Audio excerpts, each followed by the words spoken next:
consulta, pregunta.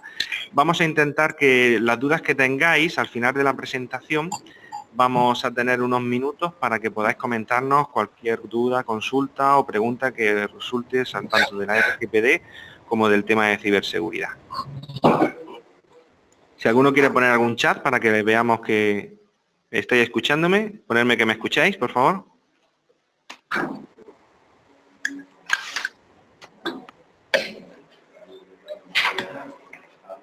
Perfecto, muy bien. Veo que se escucha todo perfecto.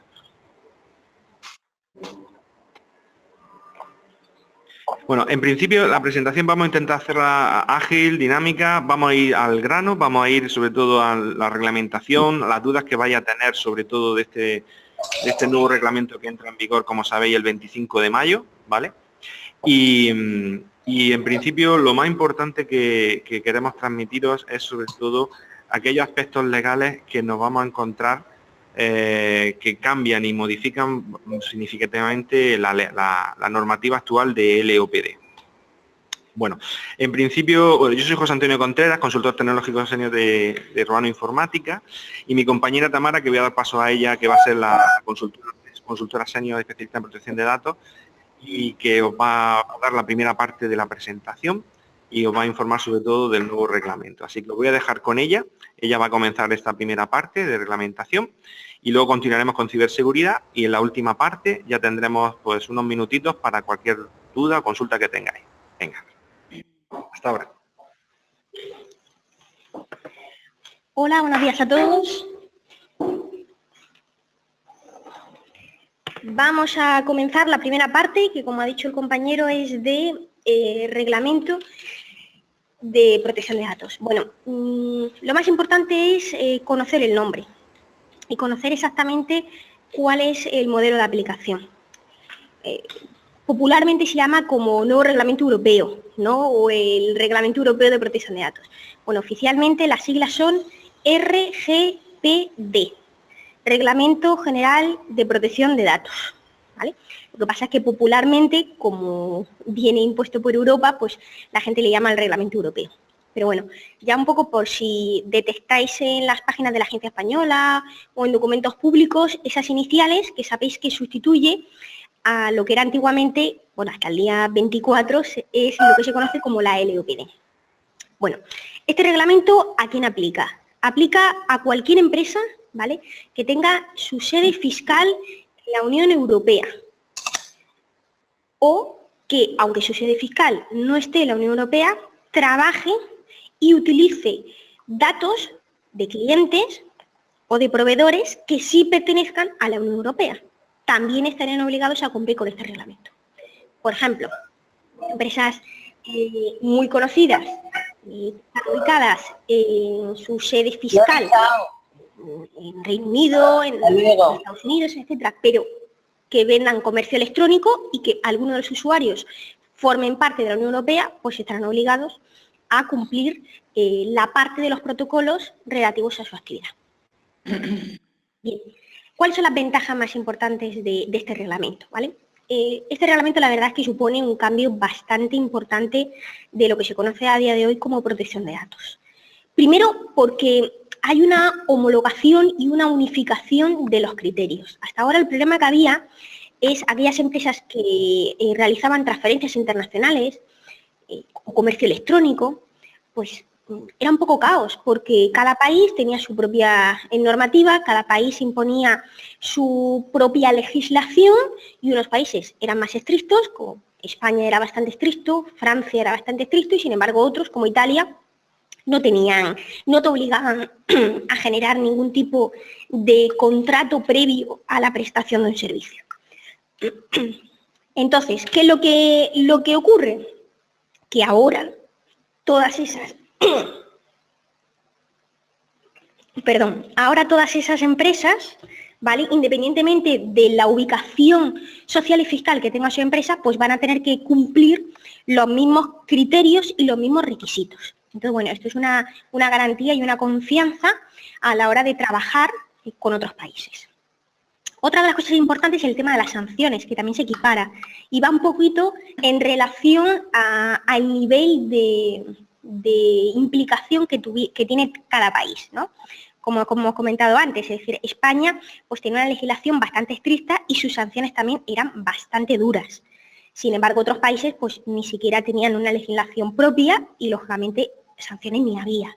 Entonces ahora pues hay una homogeneidad y ya todo, hay unos criterios comunes donde cada país, si incumple alguno de los protocolos, pues va a tener que responder ante esa Comisión Europea de Trabajo, ¿no? Entonces ya todos vamos a ser iguales y ya hay una unificación de todos los criterios. Y por otra parte, hay una creación de una autoridad de control. Esto también es importante, claro.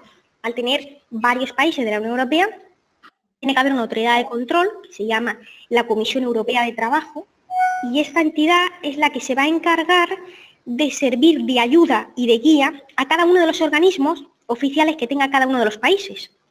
En este caso, España va a seguir manteniendo lo que se conoce como Agencia Española de Protección de Datos. Esa no va a desaparecer, va a seguir estando, ¿vale? Pero ella va a estar supeditada a lo que le diga la Comisión Europea de Trabajo, ¿vale? Impuesta por Europa. Bueno, a continuación, pues una de las cosas más importantes y que todo el mundo más le llama la atención en tema de protección de datos son las sanciones, ¿no? Es decir, lo que ocurría hasta ahora, el problema era que muchas de las entidades se adaptaban a la protección de datos básicamente por el miedo a que le multen. Bueno, pues ahora el tema de las multas se endurece, pero yo creo, desde mi punto de vista, que beneficia. Aunque pone que las multas pueden llegar hasta 10 millones de euros, que dices, pues, oye, antes era bastante menos. Pero existe un factor nuevo que beneficia bastante a las empresas, que es que ahora hay un porcentaje por volumen de negocio. Entonces, esto es muy importante, porque al haber hasta un 2% del volumen de negocio, implica que dependiendo del tipo de empresa que sea, de lo que facture, del volumen que tenga, pues así va a estar equiparada la sanción. Lo que no es lógico es, por ejemplo, un ejemplo real, ¿vale? Esto es una sanción que se puso a IKEA, ¿vale? Fue publicada, la publica la Agencia Española de Protección de Datos y, por tanto, es público. Cualquiera la puede recopilar y leerla. Por una mala ubicación de las cámaras. El problema que hubo es, bueno, pues no sé si el viento o un pequeño despiste en la ubicación de las cámaras, pues grababan un poquito de la vía pública. Sabéis que una cámara jamás puede grabar a la vía pública, solamente a la propiedad privada del establecimiento. Entonces, bueno, pues alguien se dio cuenta, hubo una denuncia y intervino la Agencia Española de Protección de Datos. Pues a IKEA le multaron con 46.000 euros. ¿Es lo mismo que a IKEA le multen con 46.000 euros por una mala ubicación de la cámara que a alguno de ustedes le multen con 46.000 euros por una mala ubicación de la cámara? Yo creo que no. Es decir, el daño que puede hacer a una empresa u otra va a variar significativamente respecto a lo que facture de su volumen de negocio. Porque, lógicamente, no tiene la misma afluencia de usuarios y la misma repercusión negativa esa infracción en IKEA, que pasan miles de personas al día, que a lo mejor en una asesoría, en una inmobiliaria, en una empresa más pequeñita, que la repercusión va a ser mucho menor. Entonces, bueno, esto es un factor que el que esté aplicado el criterio del volumen de negocio, yo creo que mejora, ¿vale? Aparte, tenemos también otro criterio nuevo, que es el de rendición de cuentas, ¿vale? Que permite que si el inspeccionado tiene una proactividad y una buena voluntad y predisposición ante la autoridad de control, pues se va a minimizar significativamente el importe de la deuda, o incluso no llegar a tener de la sanción, quiere decir, incluso no llegar a tener sanción económica. Es decir, hay una inspección y se plantea una multa inicial, pero si la empresa responde con buena voluntad, intentando poner las medidas que sean necesarias y con esa predisposición, pues eso es un motivo importante para que la agencia reduzca el importe final de la cuantía de la sanción. Cosa que antes no, daba igual que tuvieras más voluntad que menos, el importe no te lo quitaba nadie. Y ahora, pues bueno, todos esos aspectos pues se tienen en cuenta. Mirad, os acabo de poner en pantalla un ejemplo de una sanción, ¿vale? Esto es real, se publicó en la Agencia Española de Protección de Datos, de condenadas 2 fisioterapeutas a 6 años de inhabilitación y 2 años y medio de prisión por desvelar datos de salud. Bueno, uno de los factores importantes que cambia con respecto al tema de las sanciones es que hasta ahora la ley orgánica solamente tenía un carácter civil. ¿Eso qué significa? Pues que ante una inspección lo que ocurría a la empresa era una sanción económica. Pero ahora tenemos carácter civil y carácter penal. ¿Qué significa eso? Pues que podemos ir a la cárcel por una mala aplicación intencionada, lógicamente, de los protocolos y de los criterios del Reglamento de Protección de Datos.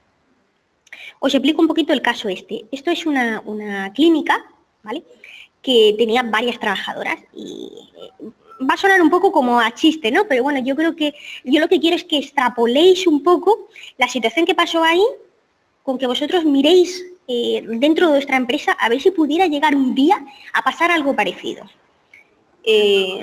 Son varias trabajadoras que trabajan en esta clínica y 2 de ellas, pues bueno, pues no se llevan bien con una tercera. Y bueno, pues hay cierto malestar dentro de la empresa.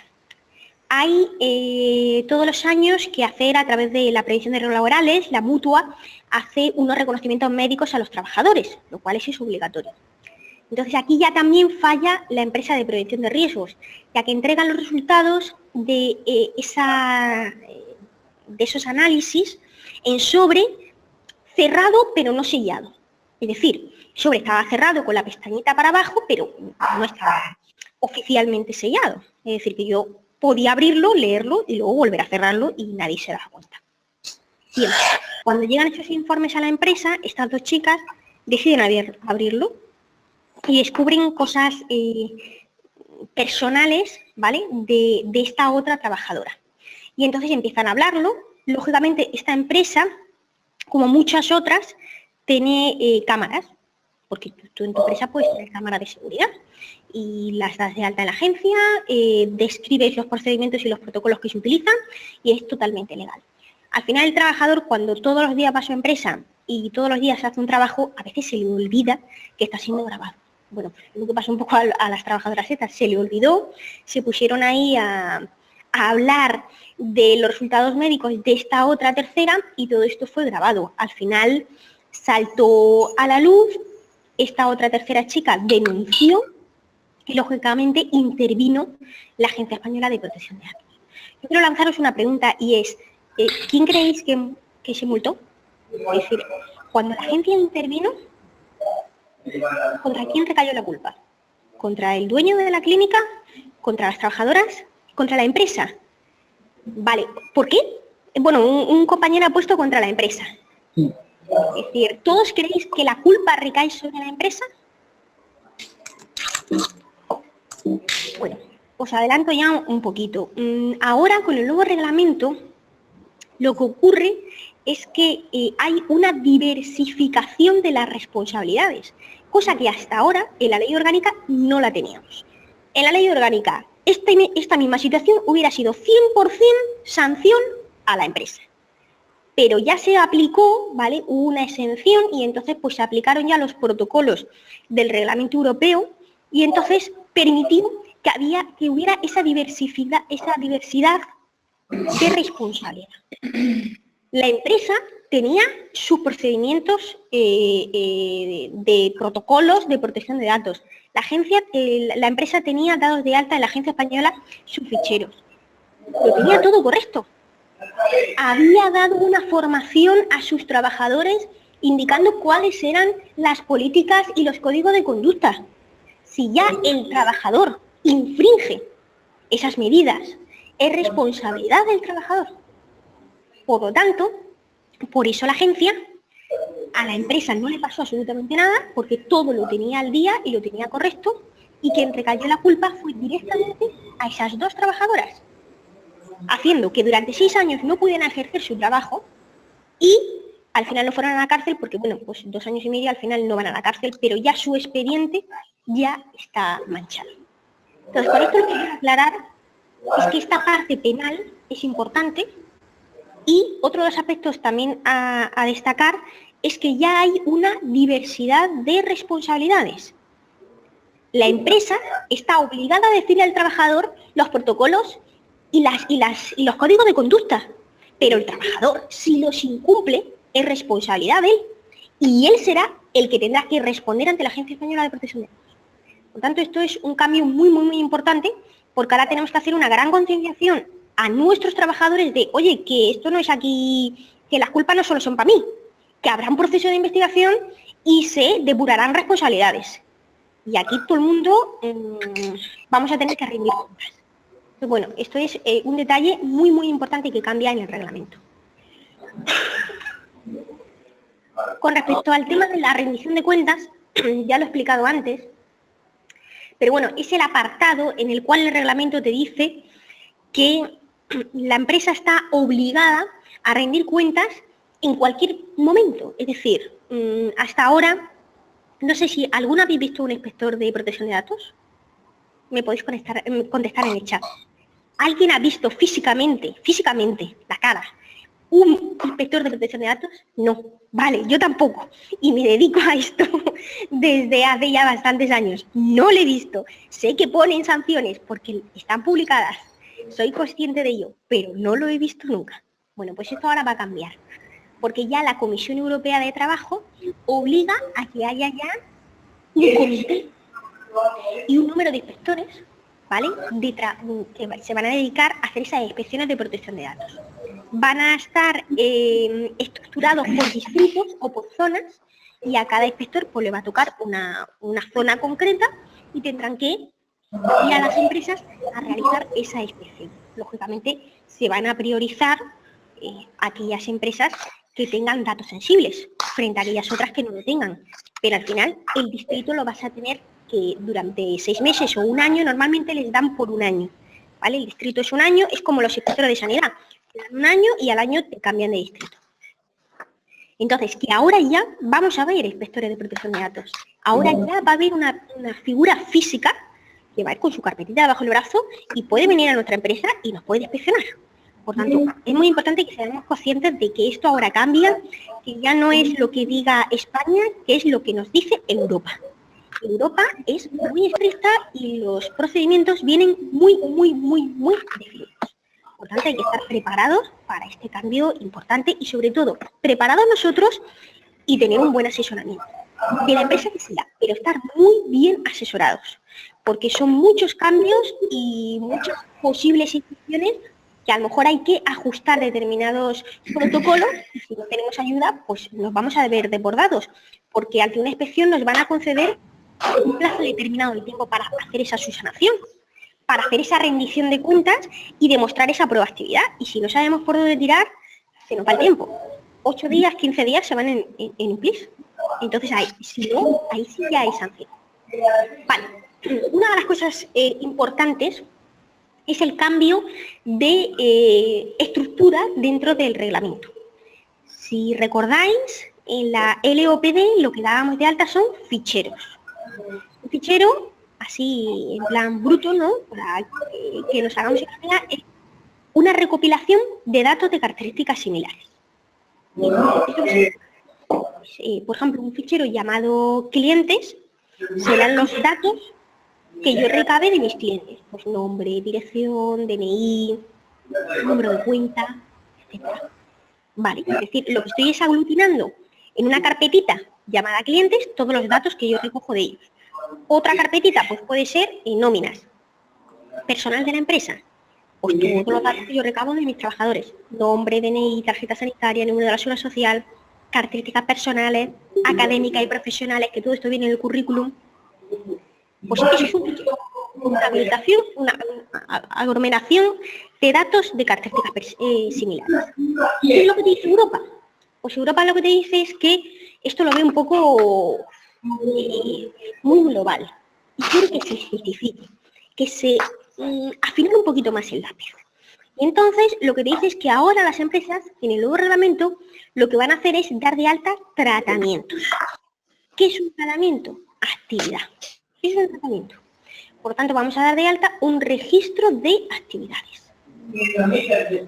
Ya no vamos a dar de alta un fichero llamado clientes. Tendremos que dar de alta un tratamiento llamado, por ejemplo, en una asesoría laboral, o transferencia de vehículos, o jurídico. Es decir, y para cada una de esas actividades que realice la empresa, pues tendremos que especificar qué datos recoge. Si es verdad que muchas de esas actividades recogerán los mismos datos y será un poco repetitivo, porque todo eso se va a repetir. Pero lo que quiere Europa es que haya una diferenciación de cada una de esas actividades, para que quede bien claro, una de ellas yo recabo un dato sensible que quede bien diferenciado en qué área lo estoy recabando. Es decir, no es lo mismo los datos que se recaban cuando yo hago la renta, que puedo acceder a datos de discapacidad para las bonificaciones fiscales, que los que yo recabo simplemente cuando presento un modelo básico contable. ¿Ahora se escucha mejor?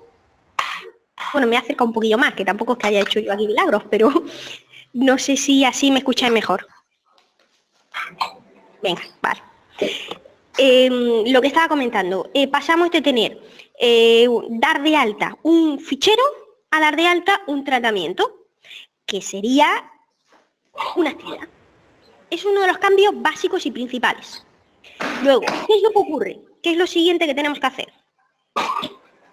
Pues ya pasaríamos a tener que hacer el documento, lo que es la parte documental. Vale. Lo que se hacía en la LOPD es dar de alta, es decir, desarrollar un documento de seguridad, el famoso documento de seguridad. Bueno, pues eso ya no hace falta. Ya no vamos a tener un documento de seguridad. Lo que vamos a tener es un análisis de riesgos. ¿Qué es un análisis de riesgos? Pues es, para esos procedimientos que hemos dado de alta en el apartado anterior, es decir, hemos dado de alta un registro de actividades. Bueno, pues para cada uno de esos tratamientos, para cada una de esas actividades, tendré que determinar qué riesgos están asociados a cada actividad. Y para cada uno de esos riesgos, tendré que poner una medida de seguridad. ¿Esto qué implica? Pues implica que hay un cambio muy, muy importante. Porque antes la LOPD era muy estática. Eso significa que estábamos basados en el pasado.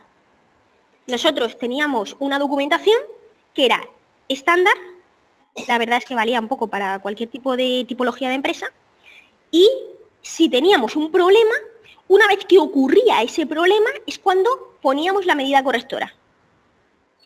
Europa lo que te dice es, no señores, ustedes no pueden estar esperando a que pase el problema para ponerle un remedio. No. Tendrán que analizar, antes de que ocurra el problema, qué puede pasar. Y incorporar ya las medidas de seguridad que sean necesarias para que en caso de que ese riesgo aparezca, no estar como pollo sin cabeza pensando ya qué hago, ahora cómo lo soluciono, ahora cómo lo gestiono, sino que hay que estar prevenido y tener ese plan B para poder actuar rápidamente. Eso es un poco lo que te dice Europa. Entonces, ¿esto qué implica? Pues que lo que he comentado antes, para cada una de esas actividades vamos a identificar los riesgos que hay. Por ejemplo, ¿qué riesgos puede haber en la mayoría de las actividades? Pues que me entre un virus, ¿no? Una encriptación de los datos, que ahora el compañero os hablará. Eso es un riesgo. Bueno, pues para ese riesgo que existe, pues tendré que ponerle una medida de seguridad. ¿Qué medida de seguridad? Pues poner un buen antivirus, poner un buen sistema que permita minimizar los riesgos de un ataque cibernético, ¿vale? Pues ya le tenemos la medida de seguridad. Ya hemos minimizado ese riesgo, porque los riesgos, una vez que se detectan, hay que evaluarlos.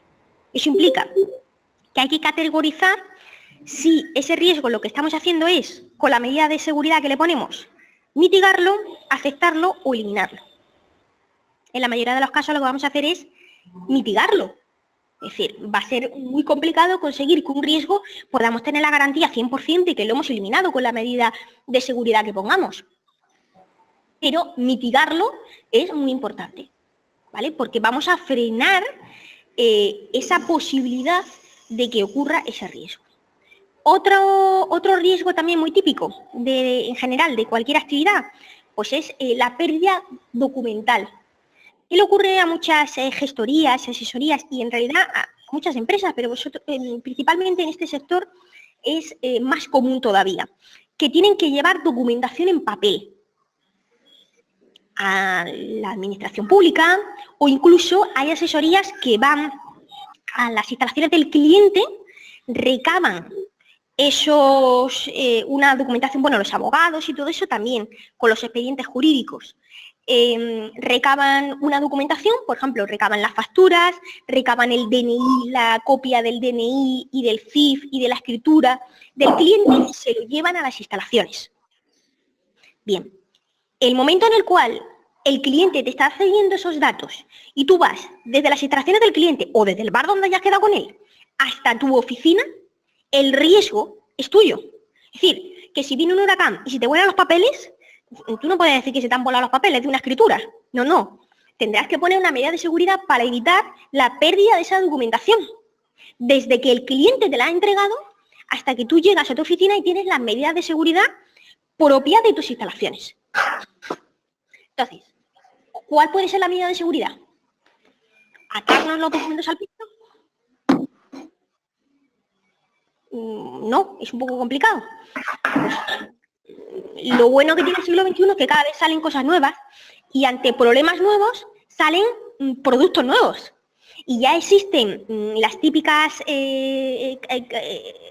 digitalizadoras donde se puede la documentación digitalizar y directamente volcarla a nuestro propio servidor. No tenemos que ir con los papeles debajo del brazo. Vamos, es un aparatito que escanea esa documentación y te la manda directamente al servidor donde tú ya tienes tu medida de seguridad que hemos dicho antes, con el virus, con la contraseña, etc. Eso es una posible solución. Oye, mira, pues no me gusta. Bueno, pues se va uno a cualquier centro comercial y se compra la típica carpetita, maletín, que te viene con su candadito, con su cifrado de los números, como las maletas. Bueno, pues ahí también. ¿Por qué? Porque si a mí me roban o si me pierde esa carpeta, pues ya tiene una barrera. Ya no es que nadie se la encuentre, abra la cremallera y tenga acceso a la documentación. Yo ya he puesto ahí un límite. Hay una barrera ya. ¿Que lógicamente se puede reventar la cerradura? Por supuesto que sí. Pero a la agencia lo que le importa es que tú ya has puesto una barrera intermedia para evitarlo. Luego ya, si hay una mala intención por parte del que sustrae la información, eso ya no es tu responsabilidad. Tu parte la has cumplido. ¿Vale? Entonces, ¿ha quedado claro un poquito lo que sería el...? Tenemos que hacer previamente el registro de actividades y una vez que lo tengamos, hacemos ese análisis de riesgos. Bien. Es una de las cosas básicas que te dice el reglamento, que toda la documentación que se desarrolle tiene que estar hecha y creada desde el diseño y por defecto. ¿Eso qué significa? Pues un poco lo que llevamos diciendo durante este tiempo de la charla, que ya no estamos basados en el pasado. Tenemos que ser proactivos y adelantarnos a lo que ocurra en el futuro. Y para todas las actividades, para todas las áreas y para todo el personal tendrá que ser consciente de los protocolos y de las nuevas situaciones y aplicar todas las medidas de seguridad que nos sean necesarias. Una cosa importante que te dice el reglamento es que cada empresa aplicará las medidas de seguridad necesarias para garantizar la seguridad de sus datos. ¿Qué significa? Es decir, que cada empresa pondrá las medidas necesarias que garanticen la seguridad de los datos. Pues unos pondrán más medidas, otros pondrán menos, pero yo tengo que analizar los riesgos de mi actividad y ponerle barreras. Para todo, tanto para la parte digital como para la parte documental física. Bien, esto es un poco el análisis de cuando hacemos el análisis de riesgos, las partes, ¿no? Es decir, hay una identificación de ese riesgo, se analiza y luego se evalúa poniendo una medida de seguridad, ¿vale? Que es un poco lo que hemos explicado antes. ¿Qué ocurre? Pues no todas las empresas van a tener que hacer una evaluación de impacto.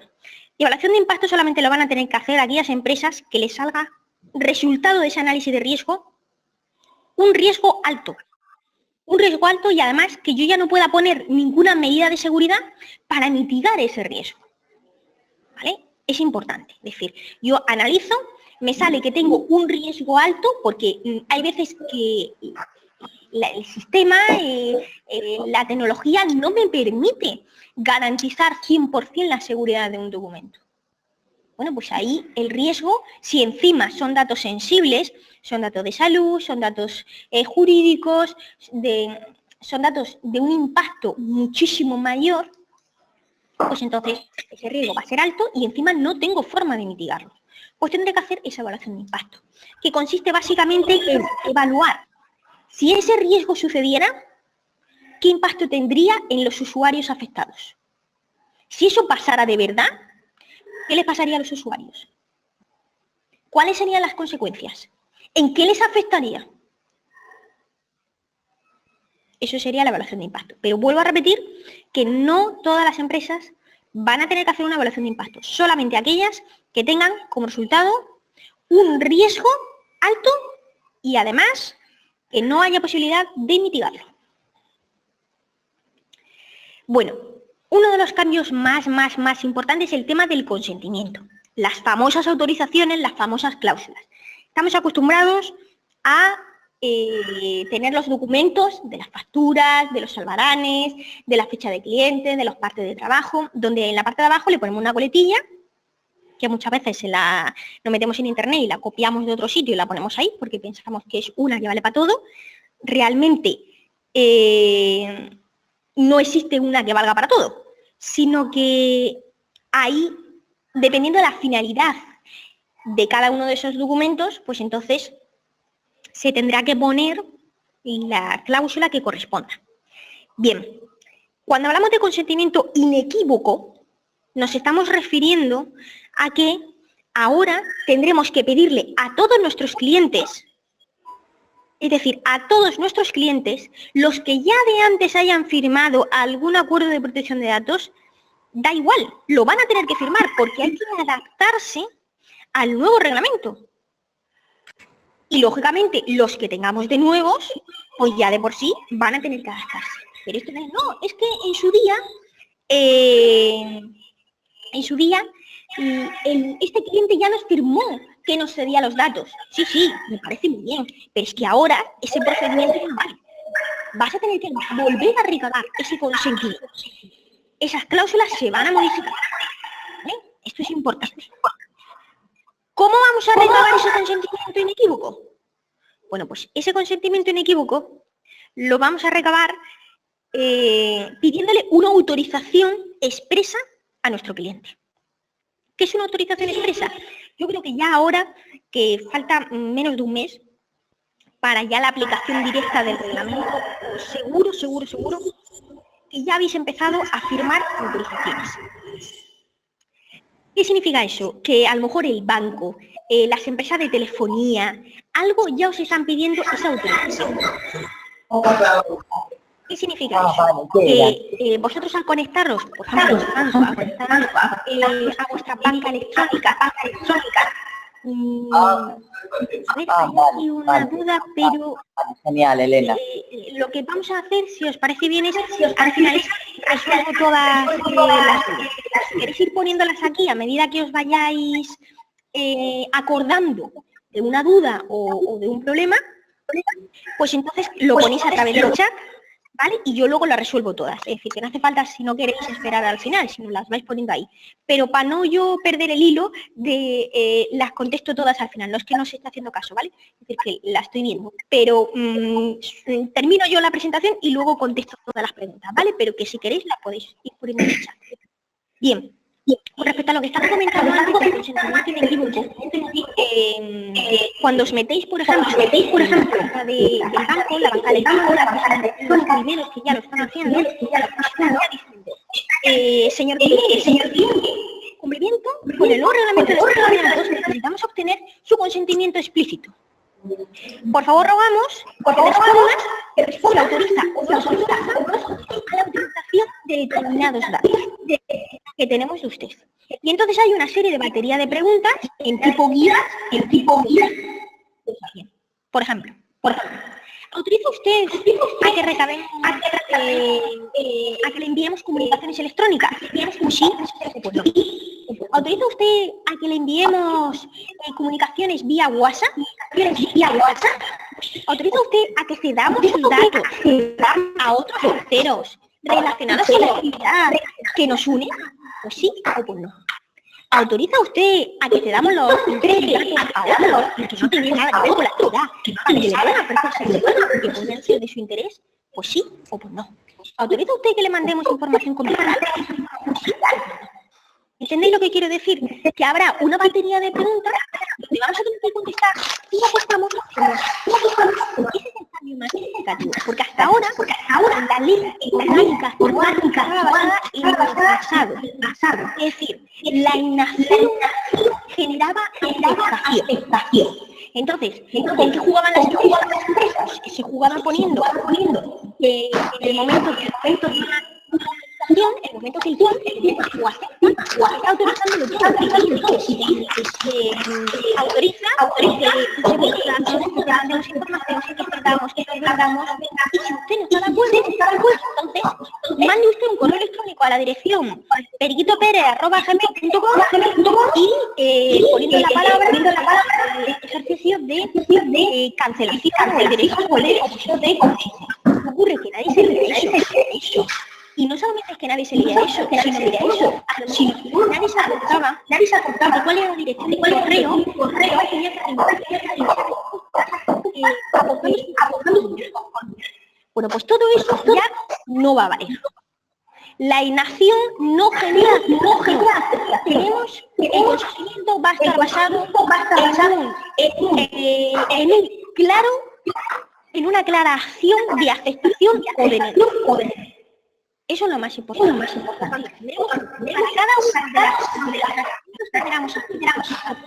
Para cada una de las acciones con los datos de los pacientes tendremos que hacer una pregunta correspondiente y que el cliente acepta o no acepta. Y lógicamente pongáis nada señalado. Es decir, no pongáis ya directamente hecho y luego que lo pueda cambiar a la casilla está en blanco. Tendrá que por ejemplo, con cada uno lo que tenga que hacer y ver qué datos recabáis, estos datos que se recaban, formular esas preguntas. ¿Cómo se puede obtener ese conocimiento? Lo que más se está utilizando es a través de formularios digitales, porque la verdad es que es mucho más práctico y rápido. Se manda un enlace, conecta y entonces da esa autorización. Lo bueno además que tiene esos documentos digitales está grabado en el exacto en el cual se autoriza. Porque ahora ya no vale la documentación en papel. El problema que tenía es que realmente no podíamos ver el momento exacto en el cual obtuvimos esa autorización. Porque nosotros podemos coger y haber puesto, pues me firmas hoy, autorización, y arriba pone Almería 2012. Cuando algo está digitalizado, está ya aplicado el momento exacto en el cual se está conseguido esa autorización. Por eso, en la mayoría de los bancos, cuando vamos a hacer contestación, nos hacen firmar en la tablita esta, ¿no? La tabla esta pequeña. Esa firma está digitalizada. Es el momento exacto en el cual nosotros estamos dando el consentimiento para sacar dinero, para hacer transferencia o para hacer cualquier operación. ¿Esto implica que todas las autorizaciones las vamos a tener que hacer vía electrónica? Pues no significa eso. Es decir, si queremos seguir utilizando el papel, lo vamos a tener que seguir utilizando. Si no tenéis un dispositivo, o no sabéis cómo gestionarlo, o tenéis un cliente y queréis seguir haciéndolo de la forma tradicional, lo podéis hacer, seguir haciendo en papel. Lo que pasa es que luego tenéis que digitalizarlo y ponerle una marca de tiempo. Ese papel lo digitalizáis y a través de una herramienta que os descargáis de cualquier Acrobat, por ejemplo, de cualquier programa de PDF, pues entonces le ponéis esa marca de tiempo que refleja exactamente el día y la hora en el cual se recabó ese, ¿vale? Bueno, Bueno, el tema de las cláusulas yo creo que va a dar bastante que hablar y eso es un poco lo más. ¿Cuál es otro aspecto que las cláusulas están basadas en una información por capa? Entonces, en los documentos básicos, como pueden ser las facturas, y los salvarán en la parte de trabajo, daré una información básica que es la primera capa, donde pondré los datos del responsable, la finalidad básica de esa recopilación de datos, etcétera. Es decir, habrá una capa básica. Y luego redireccionaré a otra segunda capa, que es la capa detallada, la capa avanzada, con toda esa información adicional que es siempre estática. ¿Vale? Es como haceros una idea de la política de privacidad. La política de privacidad o el aviso legal es un texto de las características en política de protección de datos que tiene la empresa, que se ponía al inicio de vuestras páginas web y era un enlace y era estático. Siempre era lo mismo, no había modificación. Bueno, pues esto ocurre lo mismo. La segunda capa es estática. Simplemente lo que tenemos es que redireccionar a nuestro cliente para indicarle dónde puede obtener la información de esa segunda capa. Y la primera capa es la que sí va a poner en los pies de página de cada uno de esos documentos, igual que ya hacía antes, pero con la información actualizada. ¿Vale? Bien. Derechos. Siguen estando los derechos ARCO. Es decir, eso los conocemos porque aparecían en todas las cláusulas. Derecho de acceso, rectificación, cancelación y oposición. Estos van a ser. ¿Cuál es lo novedoso? Pues que vamos a tener dos nuevos derechos. El derecho a la portabilidad y el derecho al olvido. Esos son los dos nuevos derechos que aparecen. ¿Qué significa el derecho de la portabilidad? Pues es el derecho a poder portar mis datos de un sitio a otro. Siempre a través de un digital y que sea de fácil que sea fácil descargar esa información a cualquier equipo informático. A ver, ¿cuál es el problema más típico que había? Un ejemplo muy básico. Te duele una muela, vas a un dentista privado, dice el dentista, pues sacar la muela te cuesta 100 euros, pero te tengo que hacer una radiografía para ver exactamente la situación de la muela. Y la radiografía cuesta 30 euros. Y dices, jolines, es que me cuesta 130 euros sacarme una muela. Entonces, al día siguiente vas a otro dentista diferente y le preguntas, ¿cuánto cuesta sacarme una muela? Y dice, 50 euros. No, bueno, pues es más barato que el otro, entonces me cobra 100. Pero te tengo que hacer la radiografía, que vale 30 euros. Ya, pero es que ayer reciben una. Ah, pero es que esa no vale. O sea, privadas, no vale. Yo le tengo que hacer otra y tiene que pagarme usted los 30 euros. Bueno, pues ahora esa situación, que era una situación real y muy típica, con el derecho a la portabilidad, tú tienes derecho a que toda la parte documental, cualquier tipo de dato o imagen que se tenga de tuyo, tienes derecho a obtener una copia de manera digital.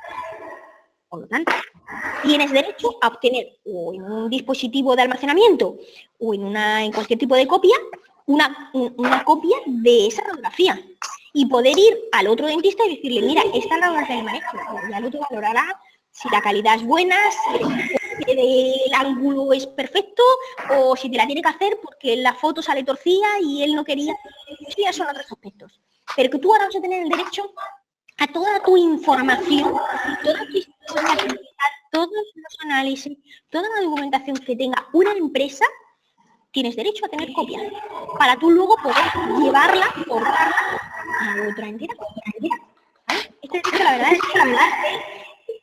muy importante y va a ser muy, muy útil.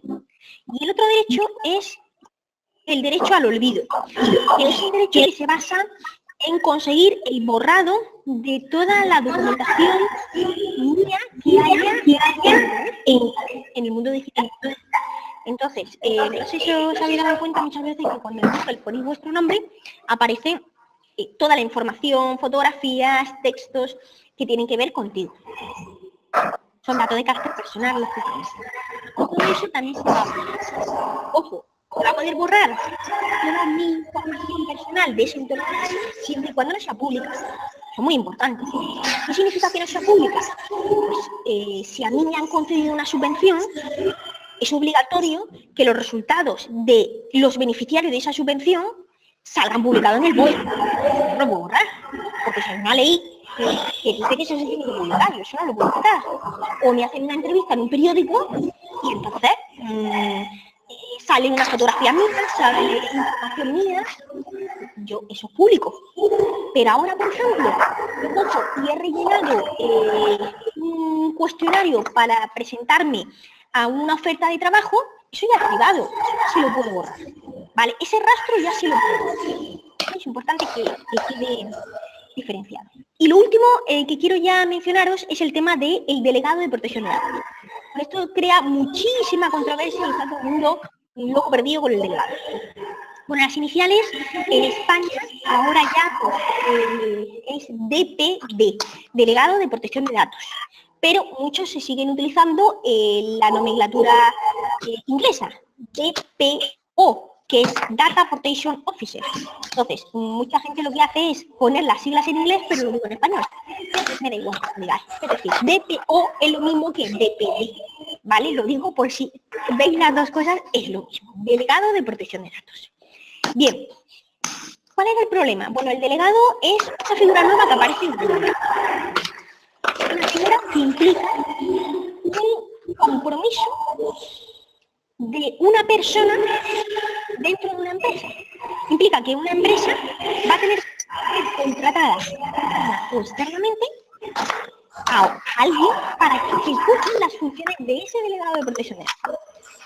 Entonces esto, claro, supone un problema importante porque habrá muchas que no tengan capacidad para tener una persona contratada.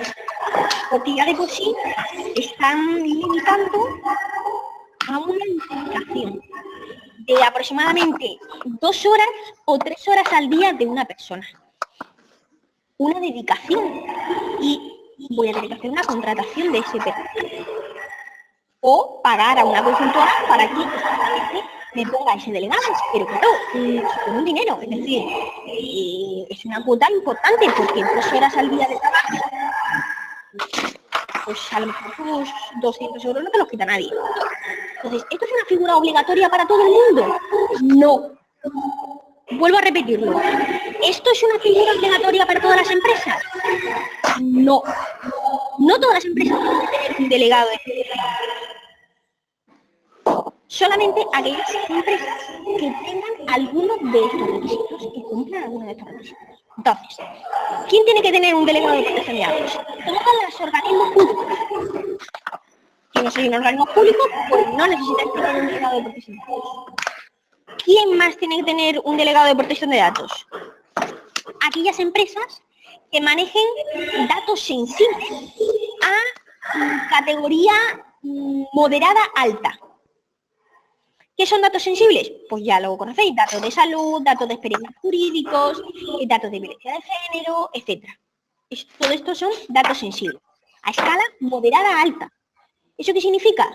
Que una guardería puede manejar datos de salud porque si da comida, tiene acceso a datos de alergia, tiene acceso a, por ejemplo, si un niño tiene amnesia y tiene que darle un tipo de medicación específica.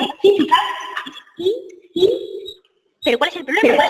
Que esa guardería tiene 50 alumnos. Pues no es un volumen significativo. Entonces, al no ser un volumen significativo, aunque sean datos sensibles, no necesita un delegado. Pero ahora ya me dices un colegio que tenga datos sensibles y que tenga 200 alumnos. Va a tener que tener un delegado de protección de datos. ¿Entendéis un poco la diferencia? Es decir, yo manejo datos sensibles, pero si no tengo un volumen significativo, pues no necesito tener un delegado de protección de datos. ¿Qué es?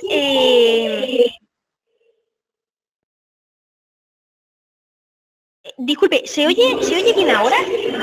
¿Tengo unos problemas con el audio? ¿Ahora? Si me contestáis, ¿alguien si se escucha o no se escucha?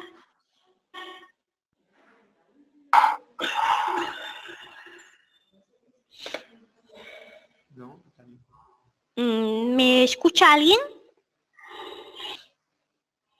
¿Se oye?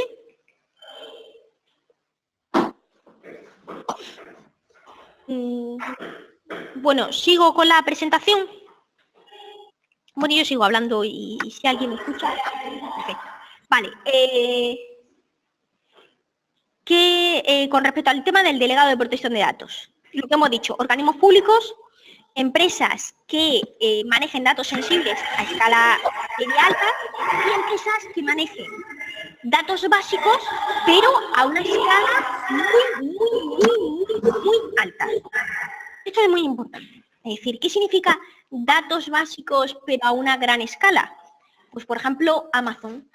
Amazon es una empresa que los datos que recaba de cualquier usuario son datos básicos, que es un nombre y es un correo electrónico, por ejemplo.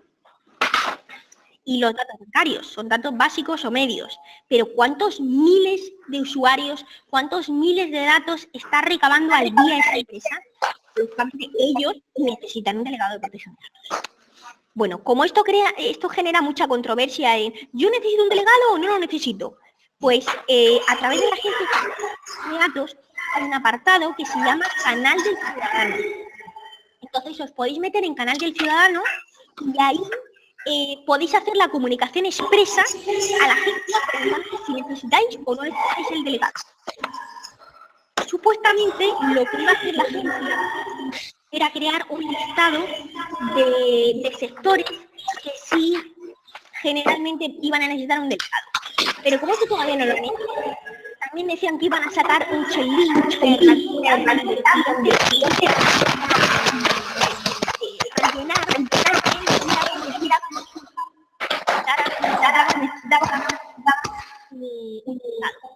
Como esto todavía no está, lo único que está en marcha a día de hoy es que podáis conectar en la agencia española y a través del canal de Ciudadanos podáis hacer por escrito, y os va a pedir vuestro certificado digital, lógicamente.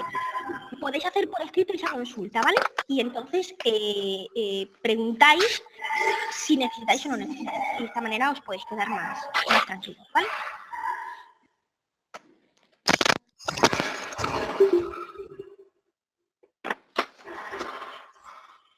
Bien, un poco las funciones del delegado es asesorar, informar, cooperar con todas las autoridades de control y llevar un seguimiento y una evaluación de todos los procesos que se realicen dentro de una empresa.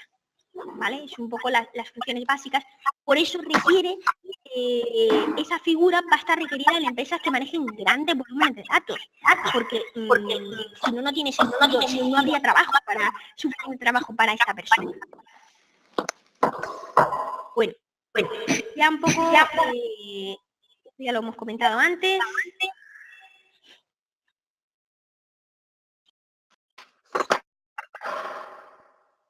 Y podemos decir un poco como resumen global, y ya iríamos terminando, es que lo importante es que ahora, en este cambio del reglamento, ya hay una mayor implicación y una mayor responsabilidad por parte de la empresa, que vamos a dejar de tener los ficheros para pasar a tener que hacer un registro de tratamientos, que luego posteriormente vamos a tener que hacer un análisis de riesgo y que si fuera necesario, pues haríamos esa evaluación de impacto.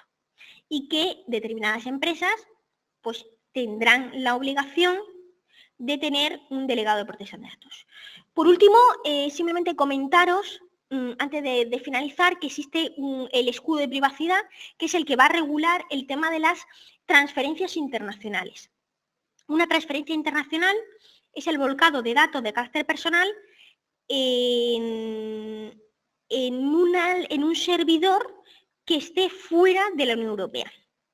Esto dirá, pues si nosotros no lo hacemos. Bueno, pues el momento que se hacen copias de seguridad en la nube, pues ahora hay que pedir una serie de información al proveedor que nos está facilitando ese servicio, porque hay que tener la garantía de que esos datos que yo estoy subiendo a la nube, que la nube es, ¿y qué es la nube? Pues yo no lo sé, están ahí por ahí perdidos en el cielo.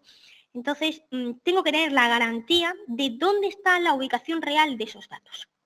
Entonces, el escudo de privacidad lo que permite es que haya un acuerdo entre los países de la Unión Europea y Estados Unidos, para que todas las empresas americanas tengan la obligación de cumplir con los protocolos de protección de datos. Entonces, esto implica que vamos a poder seguir utilizando el Dropbox, vamos a poder seguir utilizando el Google Drive, que son americanos, por supuesto. ¿Por qué? Porque pertenecen al escudo de privacidad. Ahora ya bien, utilizo un servidor de alquiler chino, que no lo conoce en el dato, pues entonces tendré que pedirle permiso a la Agencia Española de Protección de Datos para que me verifique si esa entidad es segura y por lo tanto que yo vuelque los datos de mis clientes y de mis proveedores y haga esa copia de seguridad en ese entorno, ¿es seguro o no es seguro? ¿Vale? Esto antes no se hacía. Y ahora, pues bueno, todas estas transferencias pues, quedan reguladas. Esto lo estoy pasando porque es un poco resumen de todo lo que estamos hablando durante esta hora. Y lo último ya, para dar paso a mis compañeros, a hablar de la brecha de seguridad, ¿no? Un poco como encabezado de decir que esto cambia significativamente porque ahora una quiebra de seguridad, una brecha de seguridad, tendrá que ser comunicada en un plazo máximo de 72 horas a la Agencia Española de Protección de Datos. ¿Qué es una brecha de seguridad?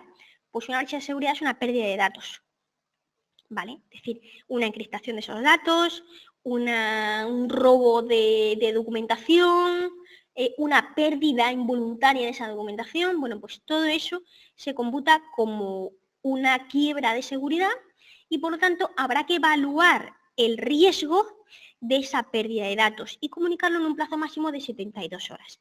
El comunicarlo es obligatorio. Y luego, dependiendo del análisis que hagamos de esa situación, tendremos que determinar si solamente con comunicarlo a la agencia es suficiente o si también es necesario comunicarlo a los usuarios.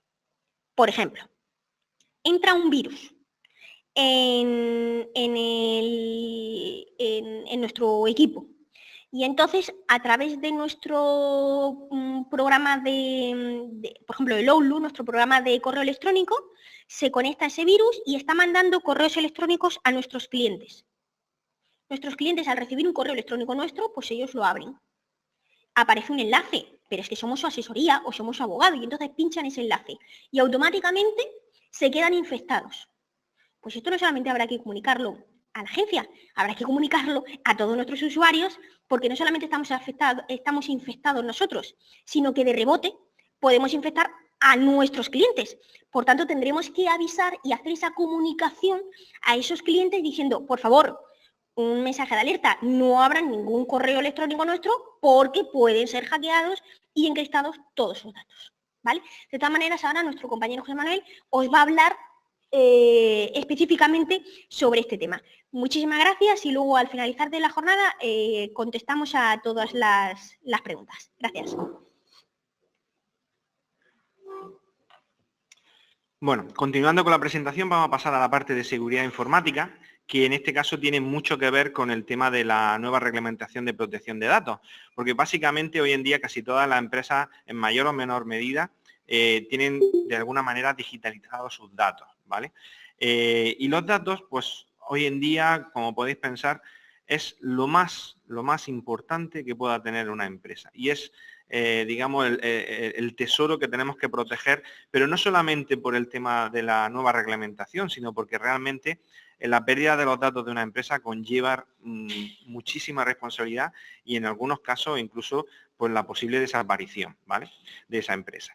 Sobre todo el tema de seguridad informática es cada vez más necesaria y prioritaria, sobre todo pensando en la globalidad que estamos y sobre todo en que toda la información digital que almacenamos tiene que tener de alguna manera un sistema interno de nuestra empresa que nos permita poder controlarla y garantizar su recuperación. ¿Cuáles son los principales motivos o las brechas de seguridad que nos estamos encontrando en general y que las empresas pueden tener ese tipo de riesgos? Pues primero, el tema de fuga de información no controlada. Esto es muy típico que en muchas empresas cuando tenéis equipos informáticos, tenéis varios puestos de trabajo, estáis trabajando con empleados, los cuales no se controla la salida de la información. Normalmente, ya sea un portátil o un equipo informático, pueden llegar con un dispositivo pendrive o USB y pueden sacaros la información y la empresa no sabe si esa información está siendo sacada ilícitamente o no, con lo cual esto es una brecha de seguridad muy importante que tendréis que controlar y es bastante sencillo de controlar y lo veremos un poquito más adelante. El tema de los robos de información y fraude, sobre todo el tema de protección de antivirus y cortafuegos, que es muy importante la suplantación también de la identidad, del correo electrónico que comentaba antes mi compañera Tamara. La falta de formación y concienciación de los trabajadores. En muchos casos pensamos que los trabajadores pues tienen que saber o tener una información o una formación en ciberseguridad y muchas veces es muy escasa y no saben realmente cómo o bien reaccionar o cómo acceder a poder actuar correctamente ante un mensaje emergente que pueda tener una página web o un correo electrónico o aquella información que tienen que saber que si llega, pues no tienen que clicar 2 veces en ese archivo ejecutable porque se puede infectar el sistema, ¿vale? Luego, la inexistencia de planes de gestión. Aquí sí que es muy importante que con la RGPD nos vamos a encontrar que hay unos planes de actuación y un sistema que nos va a permitir poder tener un plan B. Lo que comentaba antes mi compañera, de que vamos a tener que hacer unos protocolos de seguridad que nos permitan, ante una situación X, podamos tener un plan de actuación completo para que toda la empresa lo ejecute, ¿vale? Una baja inversión en ciberseguridad. La normativa, normalmente la Unión Europea recomiendan por defecto que al menos en las empresas tienen que ejecutar anualmente el 2% de la facturación de esa empresa e invertirla en seguridad o en ciberseguridad, porque cada vez más tener en cuenta que los datos son todos digitales y las empresas trabajan de manera digital, con lo cual cada vez es muchísimo más importante tener controlado la protección de los datos digitales que tenemos en nuestras empresas. Luego también otro tipo de brechas de seguridad que nos vamos a encontrar es la falta de concienciación. Muchas veces no tenemos la conciencia de que la información en papel, el digital es exactamente igual y hay que acometerla. Muchos tenemos en las empresas pues los típicos departamentos donde tenemos un montón de acetas, documentaciones, etcétera, en papel, que también muchas veces lo tenemos replicado en digital y lo mismo solo lo tenemos en un disco duro que está ahí en el despacho del gerente y que a veces no se hace copia o que si se hace la copia no se hace todos los días. Es decir, tenemos que tener en cuenta que hoy en día la recuperación de los datos de una empresa es vital. Perder una semana o un mes de trabajo para una empresa, imaginaros lo que puede suponer esto, ¿no? Y hay que tomar medidas sobre este aspecto. Luego, el tema de las contraseñas, también otra brecha importante de seguridad. ¿Cuántas veces no hemos visto o vamos a una empresa y tienen un POSIT, ¿no?, en el monitor con las claves? O lo típico, ¿no? Es decir, yo no me puedo acordar de todas las contraseñas y me voy a hacer una Excel o me cojo un Word y me voy a apuntar ahí toda la documentación y todas mis claves, ¿no? Pues esto, como ya os mostraré ahora, es bastante sencillo de hackear y de poder tener esa información fácilmente, con lo cual tenemos que no permitir este tema, ¿no? Luego, la incapacidad de detectar ataques de forma rápida. Hay muchas veces, muchos clientes nuestros, cuando le hacemos las consultorías de seguridad, nos dicen, bueno, es que con mi antivirus estoy estupendamente porque nunca tengo problemas, no me detecta nada. Tened en cuenta una cosa, hoy en día el principal objetivo que tiene un malware o virus, o como queráis llamarlo, es coger información y su objetivo es económico, básicamente económico. Tanto a nivel publicitario como a nivel de extorsión, que te piden luego un rescate por los datos que te han encriptado, etcétera, etcétera. Por lo tanto, muchas veces no sabemos la cantidad de malware que tienen nuestros sistemas informáticos y estamos pues tan tranquilos pensando que está todo bien y que todo va bien hasta que llega el momento y nos toca el que haya una posible encriptación, un robo de información, un replicado del router para sacar información de la empresa, un envío de correo masivo, etcétera, etcétera.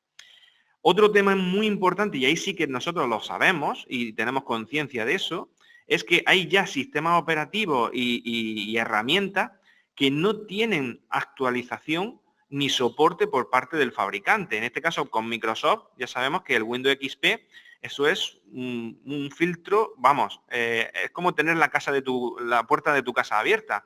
no tienen ningún tipo de actualización, con lo cual esto los hackers lo saben y entran por todo, por donde quieran. De hecho, aunque tengamos un cortafuegos, un antivirus, se saltan las protecciones muy fácilmente. Windows Server 2003, otra brecha de seguridad muy importante porque también le pasa exactamente igual. Y ya hace unos días también informaron de que Office 2003, 2005 y 2007 va a dejar de tener soporte, con lo cual son herramientas que vamos a tener que ir o actualizarla o mejorar la seguridad.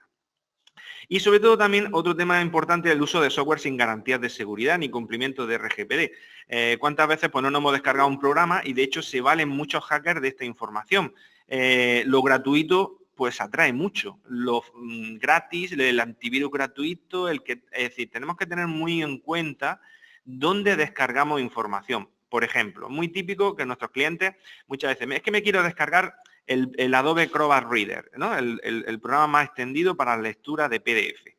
Y muchas veces no tenemos en cuenta que Adobe Acrobat Reader es del fabricante Adobe y tenemos que descargar esa versión del propio fabricante. ¿Cuántas veces no nos lo hemos descargado de páginas anexas o de páginas que nos dicen descárgate el mensaje y tal? Y muchas veces estamos descargando, sí, esa aplicación, pero infectada de malware. Y esto va directamente afecta a la seguridad informática de nuestra empresa, ¿vale? Otro tema importante que tenemos que tener en cuenta es ¿por qué es tan importante la seguridad informática? Podemos preguntarnos. Sobre todo a nivel de ciberseguridad yo creo que ya está bastante claro y las noticias son muy importantes las que aparecen en los medios de comunicación, pero no se percibe ese riesgo de la gravedad que tenemos al no proteger realmente nuestro equipo informático, porque pensamos que no nos va a pasar a nosotros posiblemente, ¿no? Hemos escuchado, por ejemplo, palabras como ciberataques, hackers, vulnerabilidades de seguridad, encriptación de bases de datos. Esa palabra que hemos escuchado y que no sabemos muchas veces lo que significa, el ransomware. Bueno, ahora lo vamos a explicar. El malware, ¿no? Ya no se habla tanto de virus como se trata como malware, es decir, algo que es nocivo para nuestro sistema, ¿no? El secuestro de los datos, etcétera. Tened en cuenta que pensamos que nunca nos va a tocar a nosotros y esto es muy típico, ¿no? Sobre todo, digo, bueno, pues yo soy una empresa pequeña, ¿cómo me va a pasar a mí? Tengo todos los sistemas actualizados, no creo que me vaya a pasar, por lo tanto, no tengo ese riesgo o esa precaución de poder invertir más en seguridad informática. Y esto nos tenemos que dar cuenta de una cosa. En el tema de la RGPD, una brecha de seguridad en nuestro sistema no solo compromete los datos de nuestra empresa, sino también los datos de terceros que custodiamos y que hemos de garantizar su privacidad. Ya no se trata tanto de que pierda contabilidad o pierda información de mi empresa, sino que si esos datos que me sustraen o que pierdo llegan a manos de terceros y esto nos puede afectar tanto, como hemos dicho antes con la compañera, a nivel civil y a nivel penal, ¿vale? Esa nueva reglamentación nos obliga sobre todo a aplicar normativas de seguridad y en base, en cierta manera, este nuevo reglamento viene a ser, no sé si alguno de vosotros habrá pasado algún sistema de ISO o el sistema de calidad, pero realmente se ha convertido en una especie de certificación de seguridad informática de datos, porque hoy en día los datos en su gran mayoría son digitales.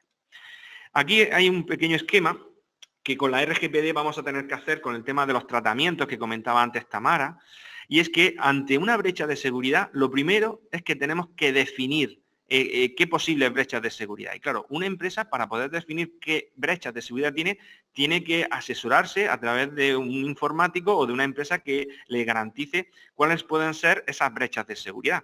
Luego hay que preparar o diseñar un plan de actuación para que esto no me ocurra. Y socavar, sobre todo, información de equipo, accesos remotos, cómo controlo los datos de mi programa, etcétera. Tenemos que hacer una evaluación. Esa evaluación nos permite saber si los medios que tenemos a nuestro alcance nos pueden evitar tener esa brecha de seguridad. Una vez que hemos hecho esa evaluación, que puede ser en muchos casos positiva y en otros casos negativa, hay que implementar las soluciones. Unas soluciones que nos permitan que en caso de que haya una sustracción de datos de terceros, podamos subsanarla. Y un perfil de control. ¿Cómo vamos a controlar y cómo vamos a saber que esa información no sale de mi empresa? Pues lógicamente no vamos a tener a una persona todo el día vigilando, sino que ya hay herramientas que nos permiten poder hacer eso. Y por lo tanto luego aplicar para el cumplimiento de la nueva normativa. Y ya no tanto por el cumplimiento de la normativa, sino también por nuestra propia empresa, ¿vale? Tened en cuenta que la nueva directiva, tanto en el Parlamento Europeo como en el Consejo de Privacidad de las Comunicaciones Electrónicas, lo que comentábamos antes de la e-privacy, y sobre todo también el nuevo reglamento europeo que viene a entrar en vigor el 25 de mayo, indican de manera destacada que toda empresa o autónomo, ya sea un fontanero o un abogado o cualquier persona como empresa jurídica o física, ha de tener las medidas de seguridad necesarias para que los datos de carácter personal de sus clientes o proveedores puedan ser salvaguardados, o de ciberataque o de cualquier otra información, ¿vale?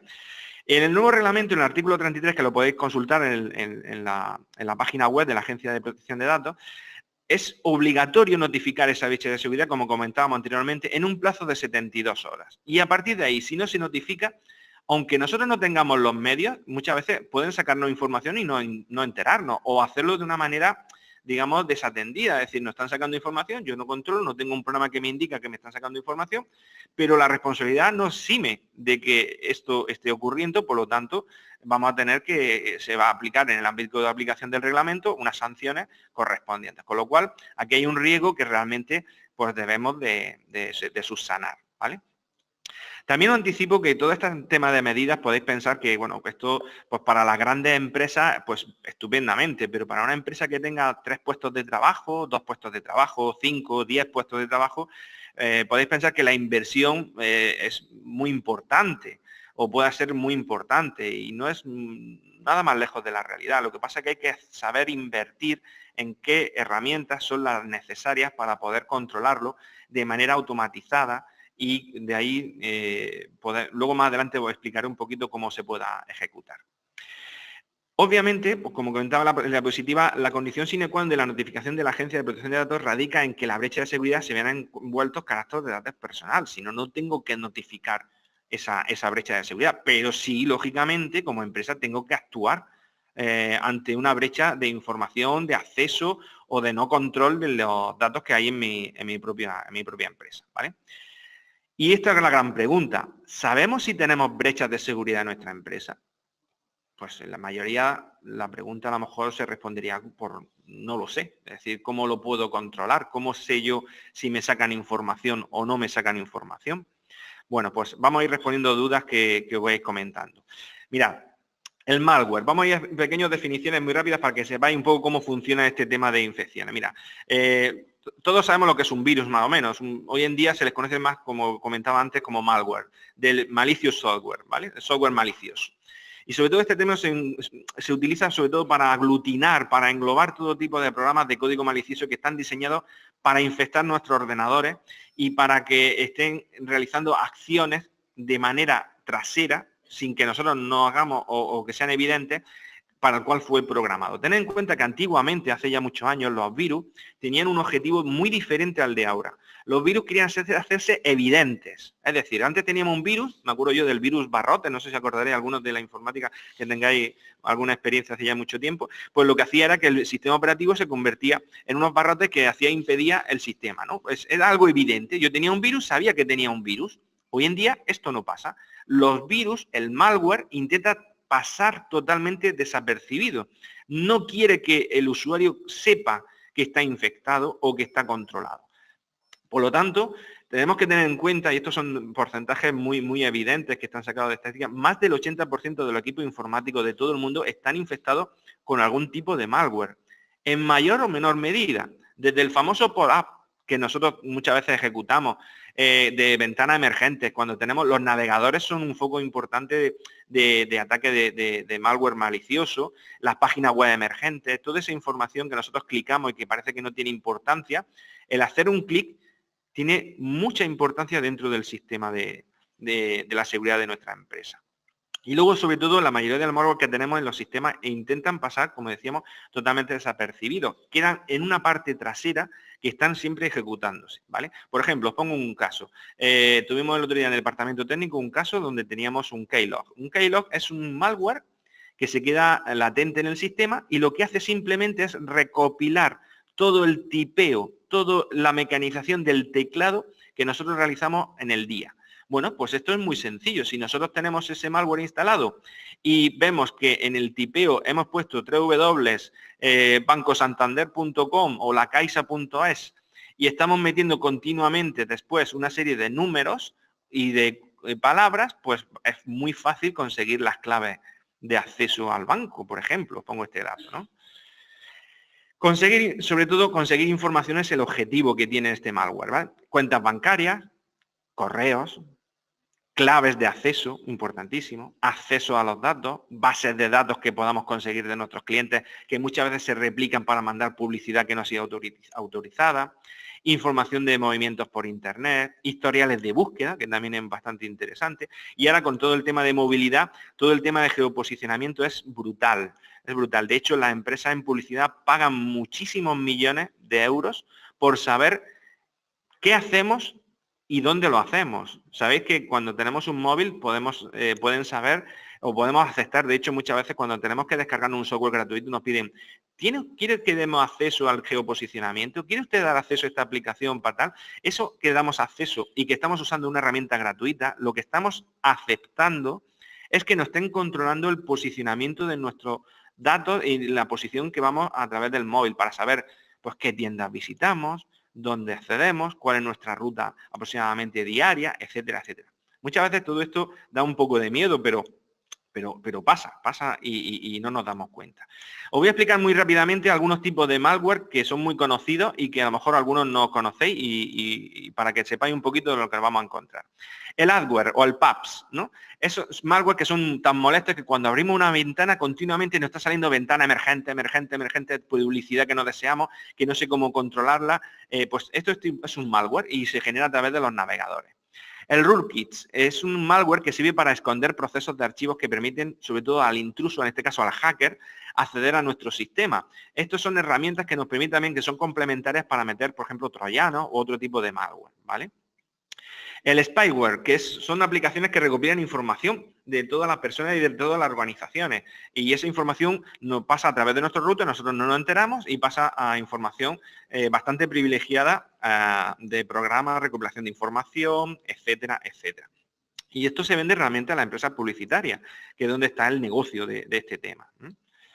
Y claro, los hackers lo saben y lo usan y como es un negocio y se gana mucho dinero, pues cada vez hay más y menos controlable por parte de los antivirus que tenemos habitualmente y que ya un antivirus normal, como vamos a ver ahora, no es suficiente para poder controlar esta información.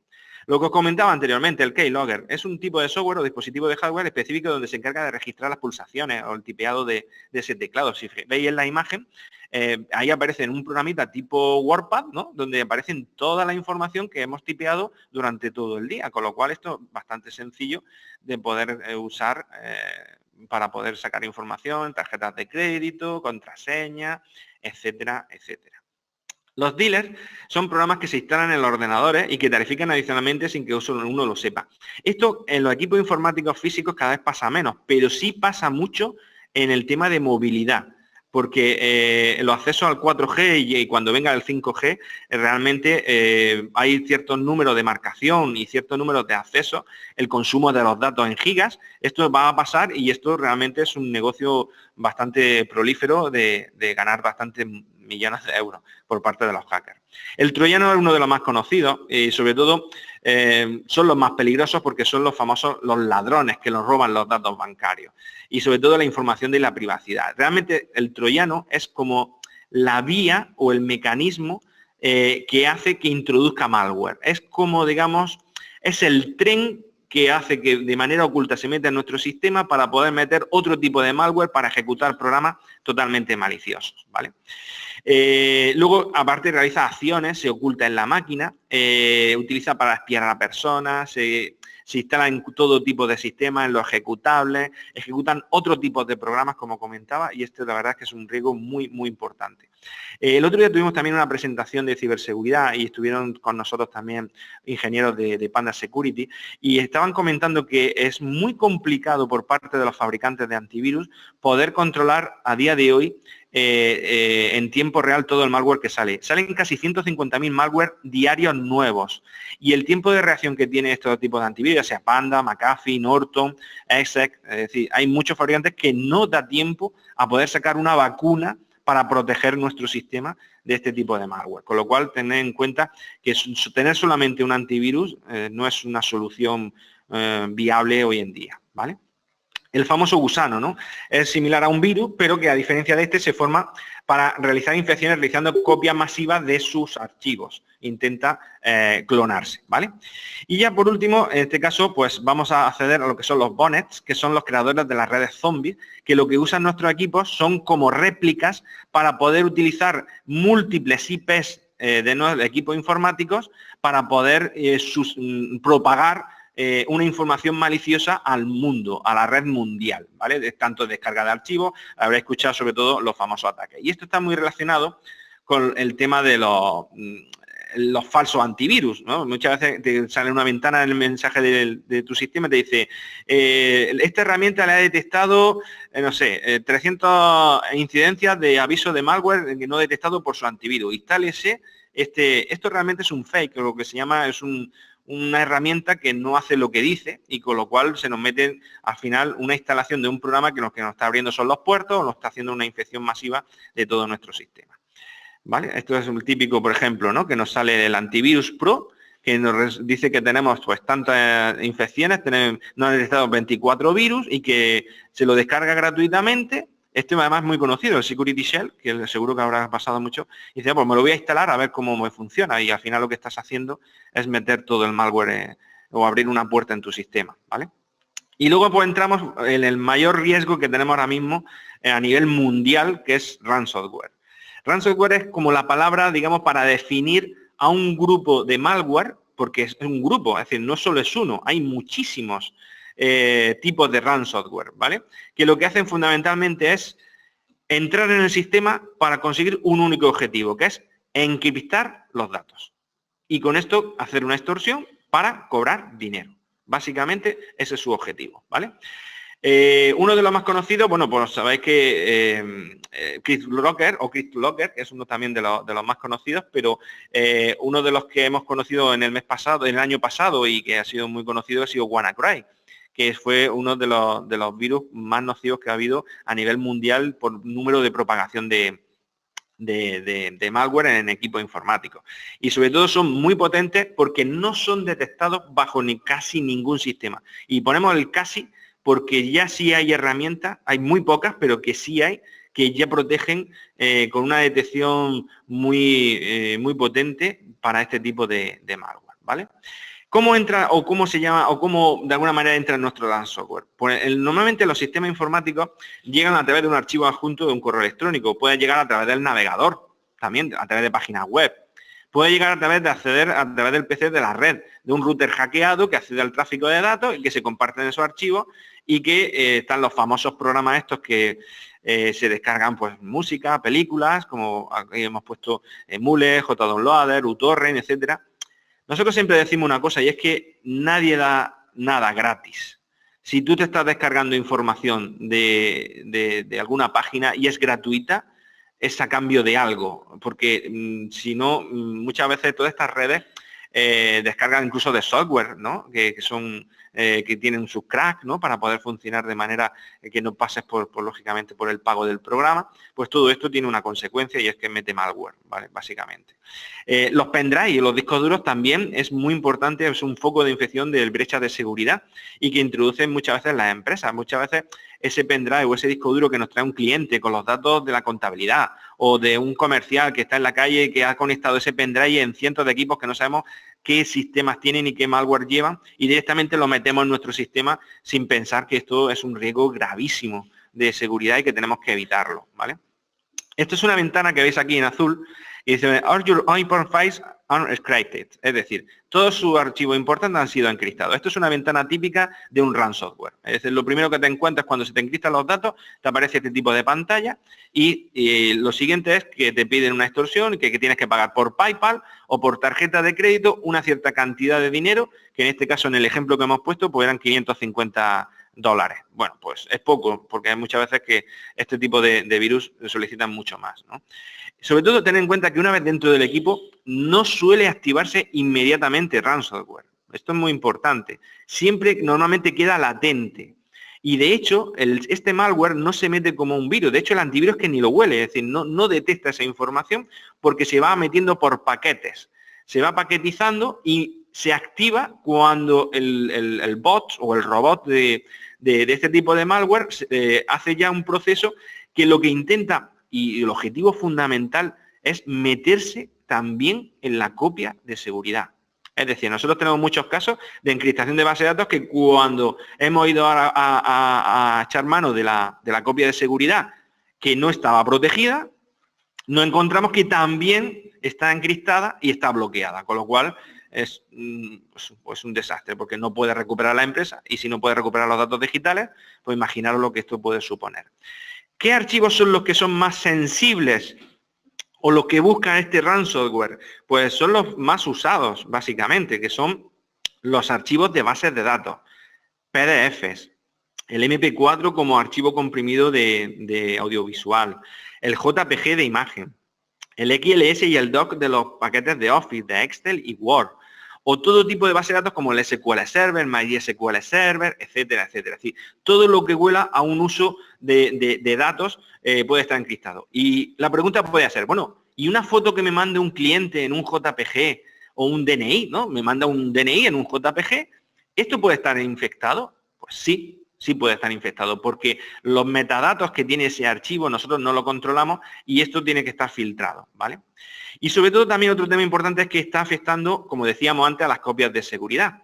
Y lo que intentan sobre todo es bloquear y encriptar esa información. Si no disponemos de un NAS, que es un sistema, es como un pequeño servidor de almacenamiento de datos, de discos duros en paralelo, o de una protección EDR, o de adaptación a los 360, es decir, de un bloqueo por sistema de malware, pues seguramente se nos va a infectar ese tipo de ransomware, ¿vale?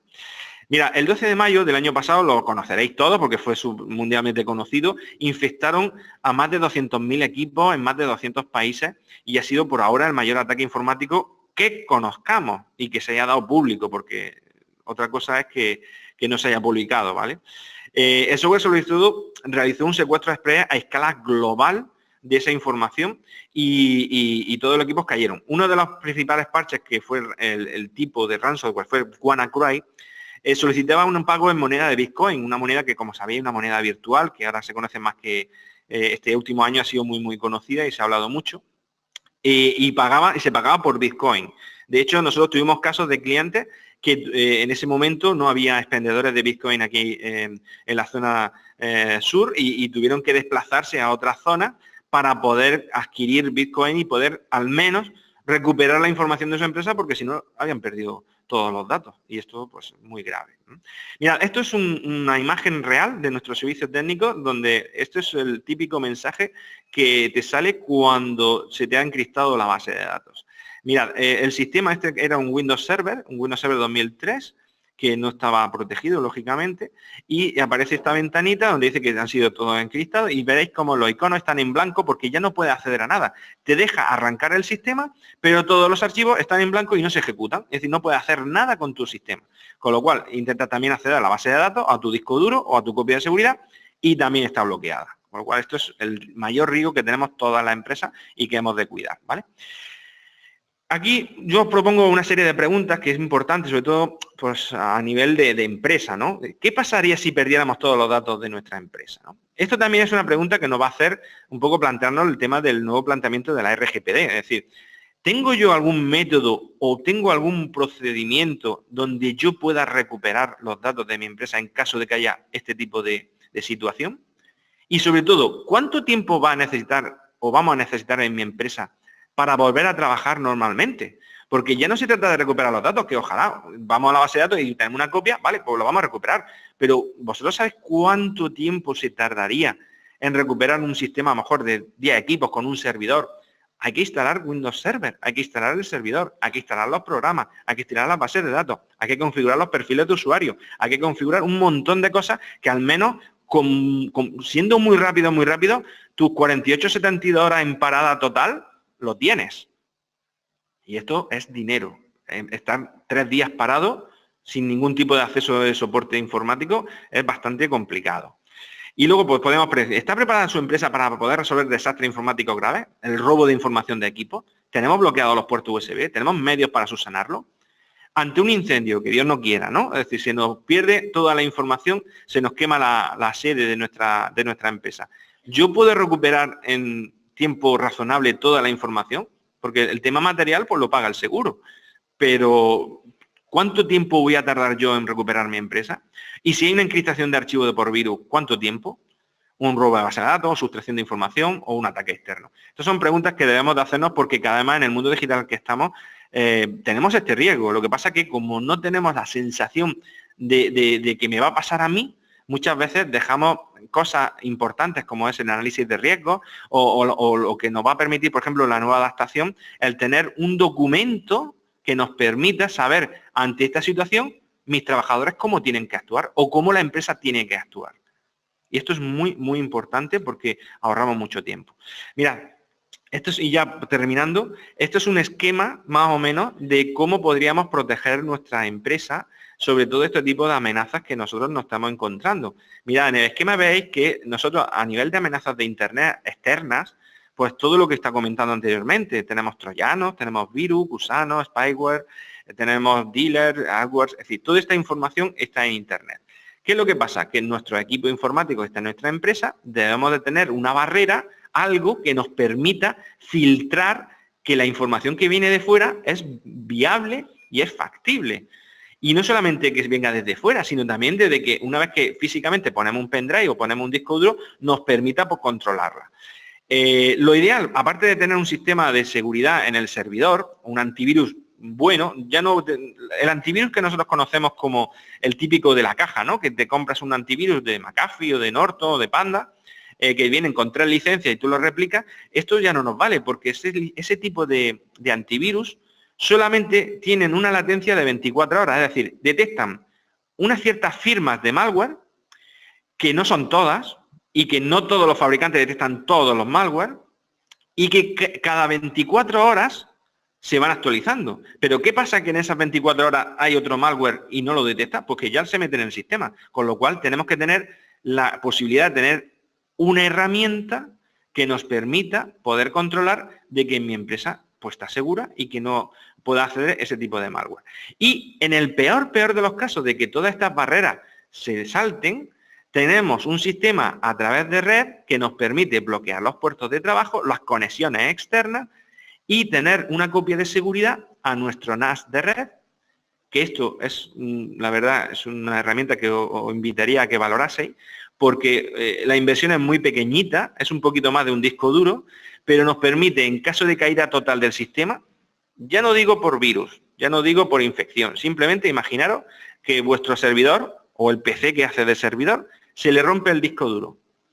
El tiempo de recuperación de información de eso se lleva un tiempo. Bueno, pues si tenemos una copia replicada y virtualizada en el NAS de red, podemos recuperar, y tenemos casos de éxito, vuestro sistema completo, no diría en minutos, pero en 1 horita, 2 horitas tenemos casos que se han recuperado completamente desde la unidad de red, con lo cual tenemos una garantía de poder recuperar información en un tiempo muy razonable, ¿vale?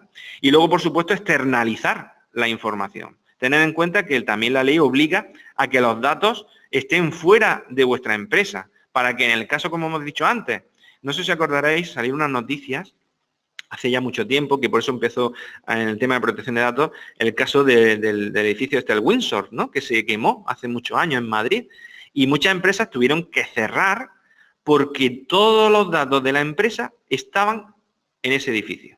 Estaban físicamente allí, ya sea en papel o en digital. Con lo cual, esto fue una llamada de alerta importante porque decían, oye, si yo tengo todos mis datos en un mismo sitio, pues corro riesgo de que pierda toda la información. Con lo cual, ya por ley te obligan a que tengas una copia externalizada vía cloud, vía nube, que se puede automatizar, y también vía física, a través de discos duros que el gerente o el responsable de seguridad de vuestra empresa pueda tener para que en caso de pues que se queme la empresa, que sustracción de equipo informático, etcétera, podamos recuperarla de manera fácil y sencilla, ¿vale?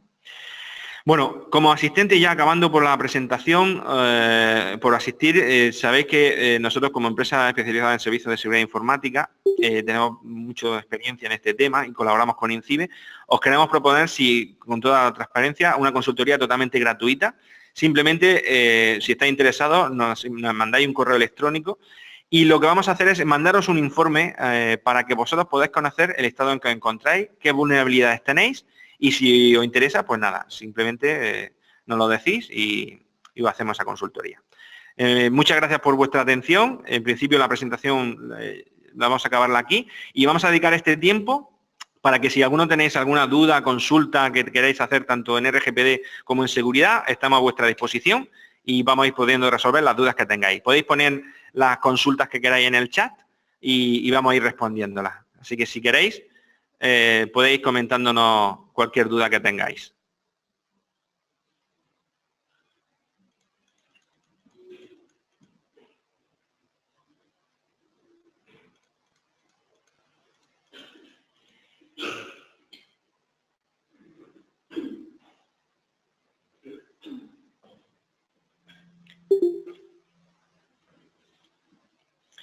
Bueno, comentaba anteriormente un asistente de que decía, si en una empresa de I+D+I que no solo implanta la ley de protección, protege los datos que nos aporta, sino también los propios datos creados en la empresa y que no deban salir de ella, pregunta. Dice, lo digo con respecto a los trabajadores. Claro, esto es un tema, digamos, de propiedad intelectual. Os voy a pasar a Tamara que os comenta. Vale, bueno, pues el Reglamento Europeo de Protección de Datos lo que regula solamente es la seguridad de los datos de carácter personal. ¿Eso qué implica?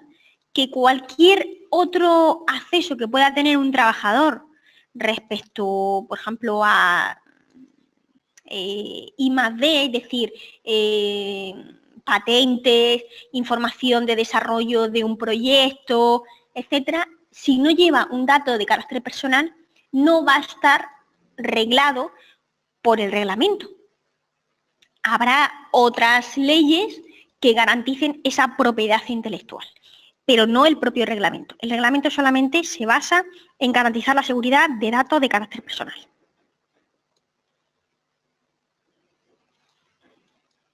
¿Alguna otra pregunta? ¿Os han surgido dudas después de la jornada?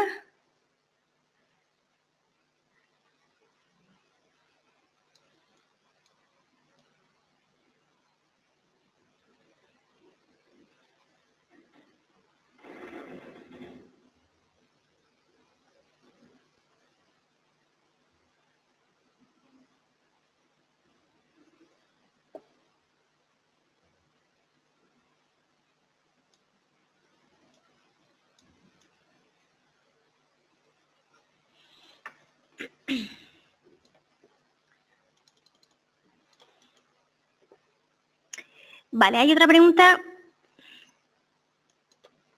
que sería, ¿es necesario, por ejemplo, que un carry cuyos clientes son Oreca, que posee un volumen de 3.000 a 6.000 clientes, pero con datos básicos como dirección, CIN, nombre y tal, tengan un delegado de protección de datos?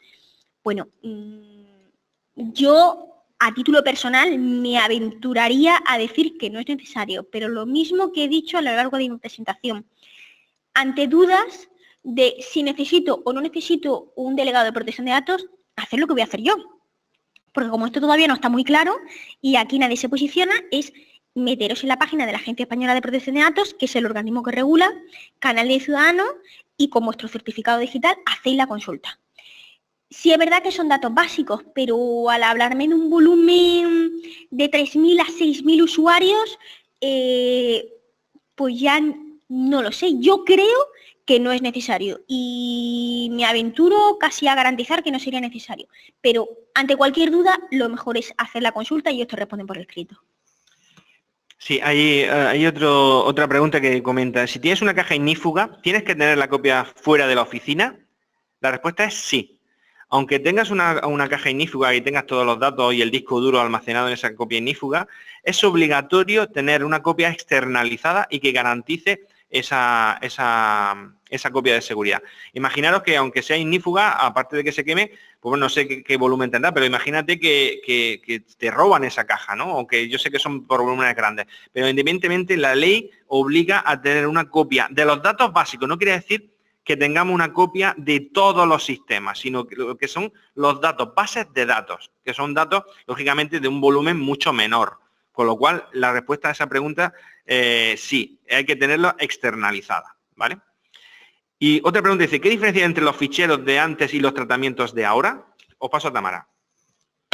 Vale, como comentamos al principio de la presentación, los ficheros es una acumulación, ¿vale? Un grupo de datos de características similares. Por ejemplo, un fichero llamado clientes son datos de características similares a los clientes. ¿Qué datos recojo de los clientes? Pues nombre, DNI, dirección, teléfono, firma, vale. Eso es un grupito. Otro grupito de datos de características similares, por ejemplo, la parte del personal, de los trabajadores. Pues, ¿qué datos voy a recoger de los trabajadores? Pues el nombre, el DNI, la tarjeta sanitaria, el número de la seguridad social, la firma, etc. Eso es un fichero.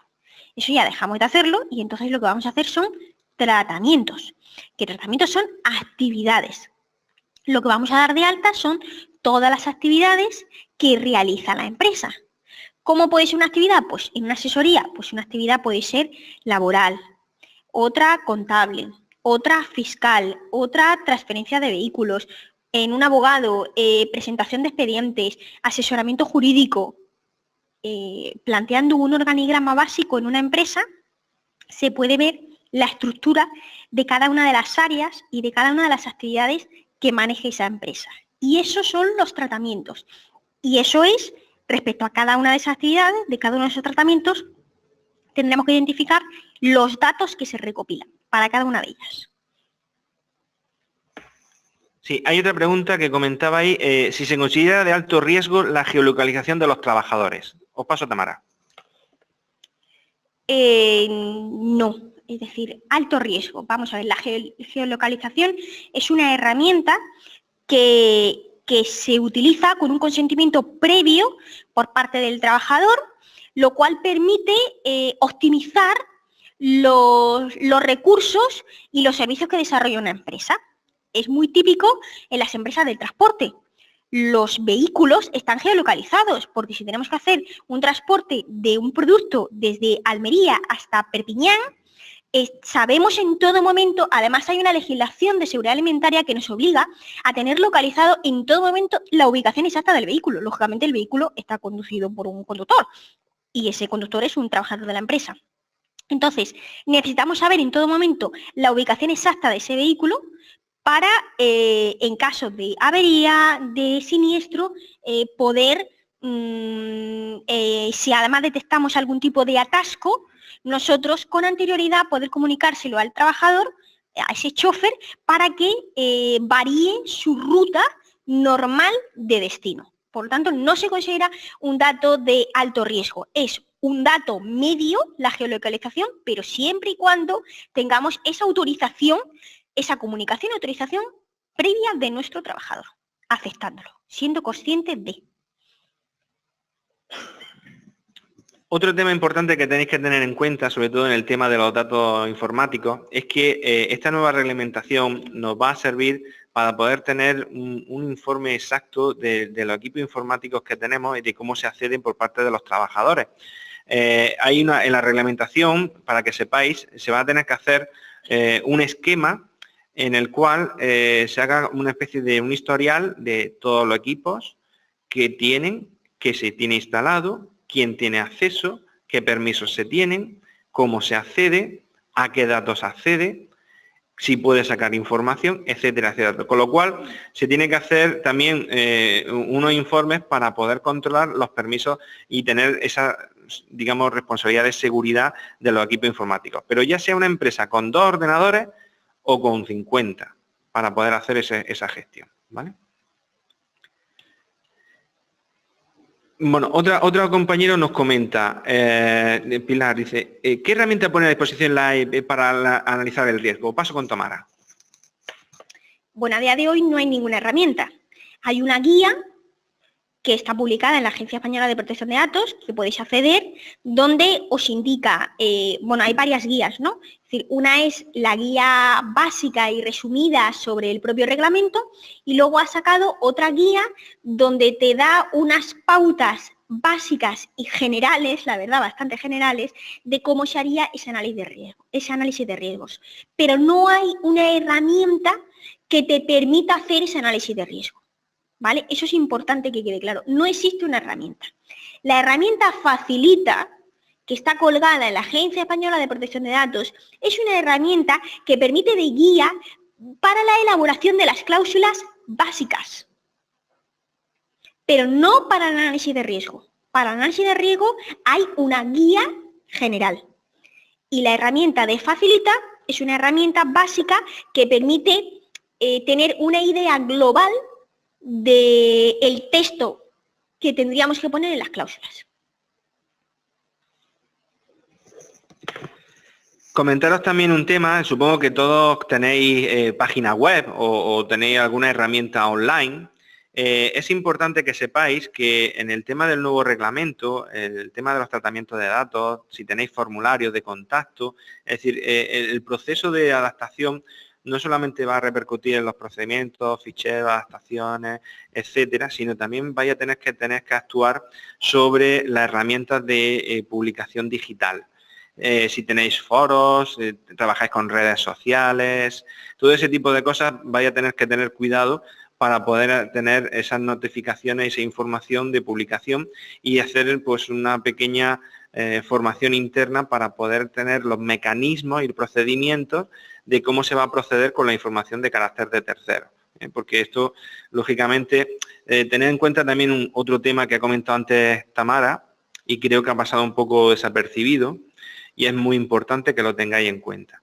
El nuevo reglamento, y de hecho ya algunos clientes ya nos lo están comentando, indica que un cliente vuestro os puede de alguna manera solicitar una auditoría, es decir, puede denunciar a la Agencia de Protección de Datos Española, que en este caso sería luego la europea, con el nuevo reglamento, de que se ha cometido una infracción o que ese cliente, siempre que sea hacia él, no vale cualquier persona que pase por la calle que nos pueda denunciar, no, eso no.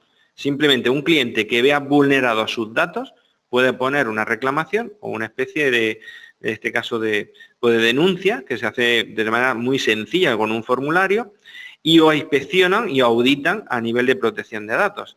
Y aquí hay un dato importante, y es que la sanción económica, si es que se produce a la empresa o al trabajador, se repercute y se reparte entre el cliente y la empresa y la Agencia de Protección de Datos. Es decir, ¿quién gana con esa sanción? 50% el cliente, 50% la Agencia de Protección de Datos. Con lo cual, imaginar un poquito este tema, lo que nos puede venir a nivel de toda la empresa, en el caso de que alguien pues denuncie o que no tengamos bien adaptado ese nuevo reglamento. Lo comento para que lo tengáis en cuenta.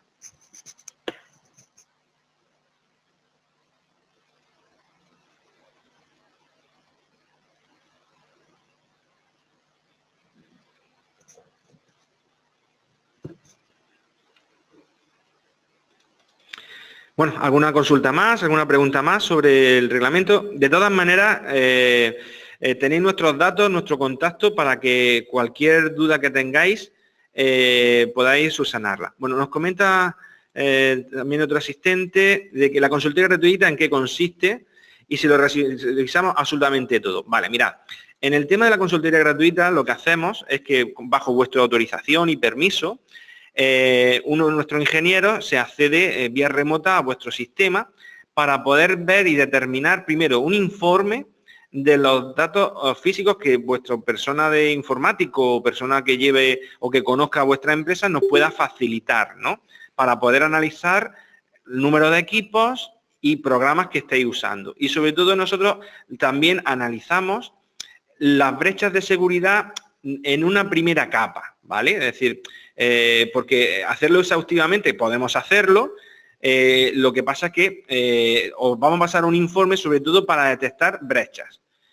Una vez que se detectan las brechas, ya nos ponéis en contacto con nosotros, porque ahí es donde nosotros tendríamos que entrar para analizar más exhaustivamente si estáis infectados con malware, si tenéis problemas de acceso remoto, cómo acceder de manera remota. Pero bueno, el informe de la consultoría es muy detallado, se da toda la información que nos vaya a permitir, lógicamente bajo vuestro consentimiento, lógicamente.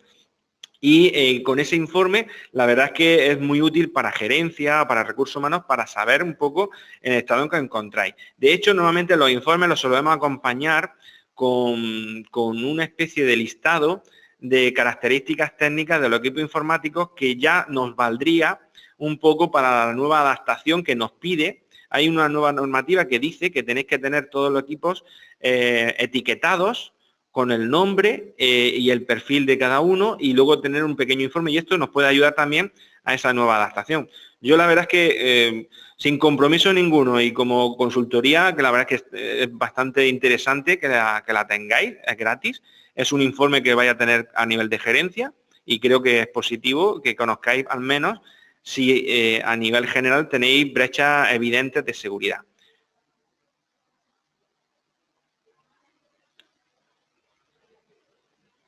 El tiempo más o menos estimado para hacer una consultoría normalmente es, pues, a ver, no solemos tardar mucho. Lo que hacemos es que en un día que os venga bien, que tengáis o que nos pongáis una persona a nuestra disposición para poder colaborar en esta consultoría, lo que solemos hacer es que hacemos una conexión de una horita aproximadamente para ver todos los datos. Luego nosotros tenemos un preanálisis con esa información y redactamos nosotros todo el documento de informe, que es el que os facilitamos posteriormente.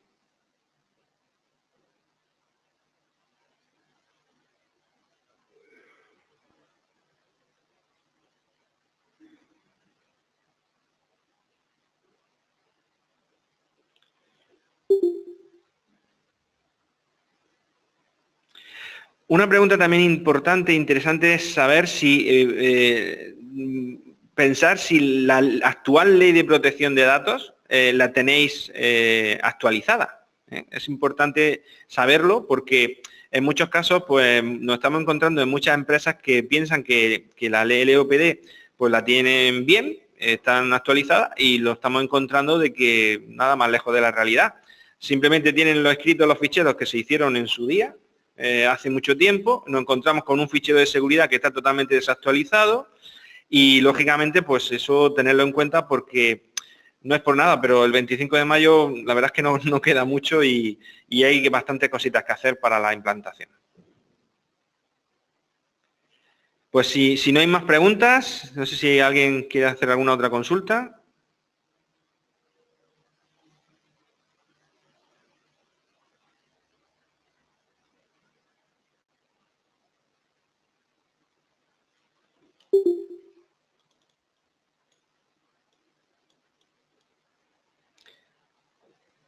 Bueno, comenta si va a estar la conferencia en algún sitio accesible en diferido. Sí, esta conferencia la vamos a pasar en un enlace para que a todos los asistentes la tengáis y que tranquilamente la podáis escuchar y podáis ver tranquilamente toda la información que hemos transmitido. Y al igual os digo que si tenéis cualquier tipo de duda o consulta que queráis hacernos, tenéis nuestro teléfono de contacto para llamarnos y hablamos de lo que necesitéis. Otro asistente nos comenta, ¿cómo se actualizan esos ficheros? Bueno, pues los ficheros, supongo que te referirás a la actualización de ficheros de los tratamientos de RGPD o de ficheros informáticos. A lo de RGPD. Vale, tened en cuenta que lo que ha comentado antes Tamara, que ahora os voy a pasar, que comentará, los ficheros realmente desaparecen. Es decir, ahora ya no hay ficheros, ya no hace falta inscribir ficheros. Ahora hay que hacer un proceso que se llama tratamiento. Y eso os lo va a explicar mejor Tamara. Sí, como vimos al inicio, ya no hay que hacer una actualización de los ficheros. Yo no tengo que meterme en la agencia y escribir unos ficheros y tenerlos actualizados. Tendré que hacer eso mismo, pero con los tratamientos. El proceso va a ser el mismo que tenemos que se hacía cuando inscribíamos los ficheros. Es decir, nos meteremos en la Agencia Española de Protección de Datos, habrá una herramienta, lo que en los ficheros era una herramienta que se conocía como formulario nota. Ahora esa herramienta todavía no está colgada, no sé cómo se va a llamar, pincharíamos, clicaríamos en esa herramienta y entonces nos dispondríamos a hacer la inscripción de esos tratamientos. El procedimiento va a ser muy parecido a lo que era antes con la inscripción, modificación y supresión de ficheros. Pero es a través de la agencia y, lógicamente, nos pedirán nuestro certificado digital y será una herramienta de ventana a ventana, contestando cada uno de los apartados.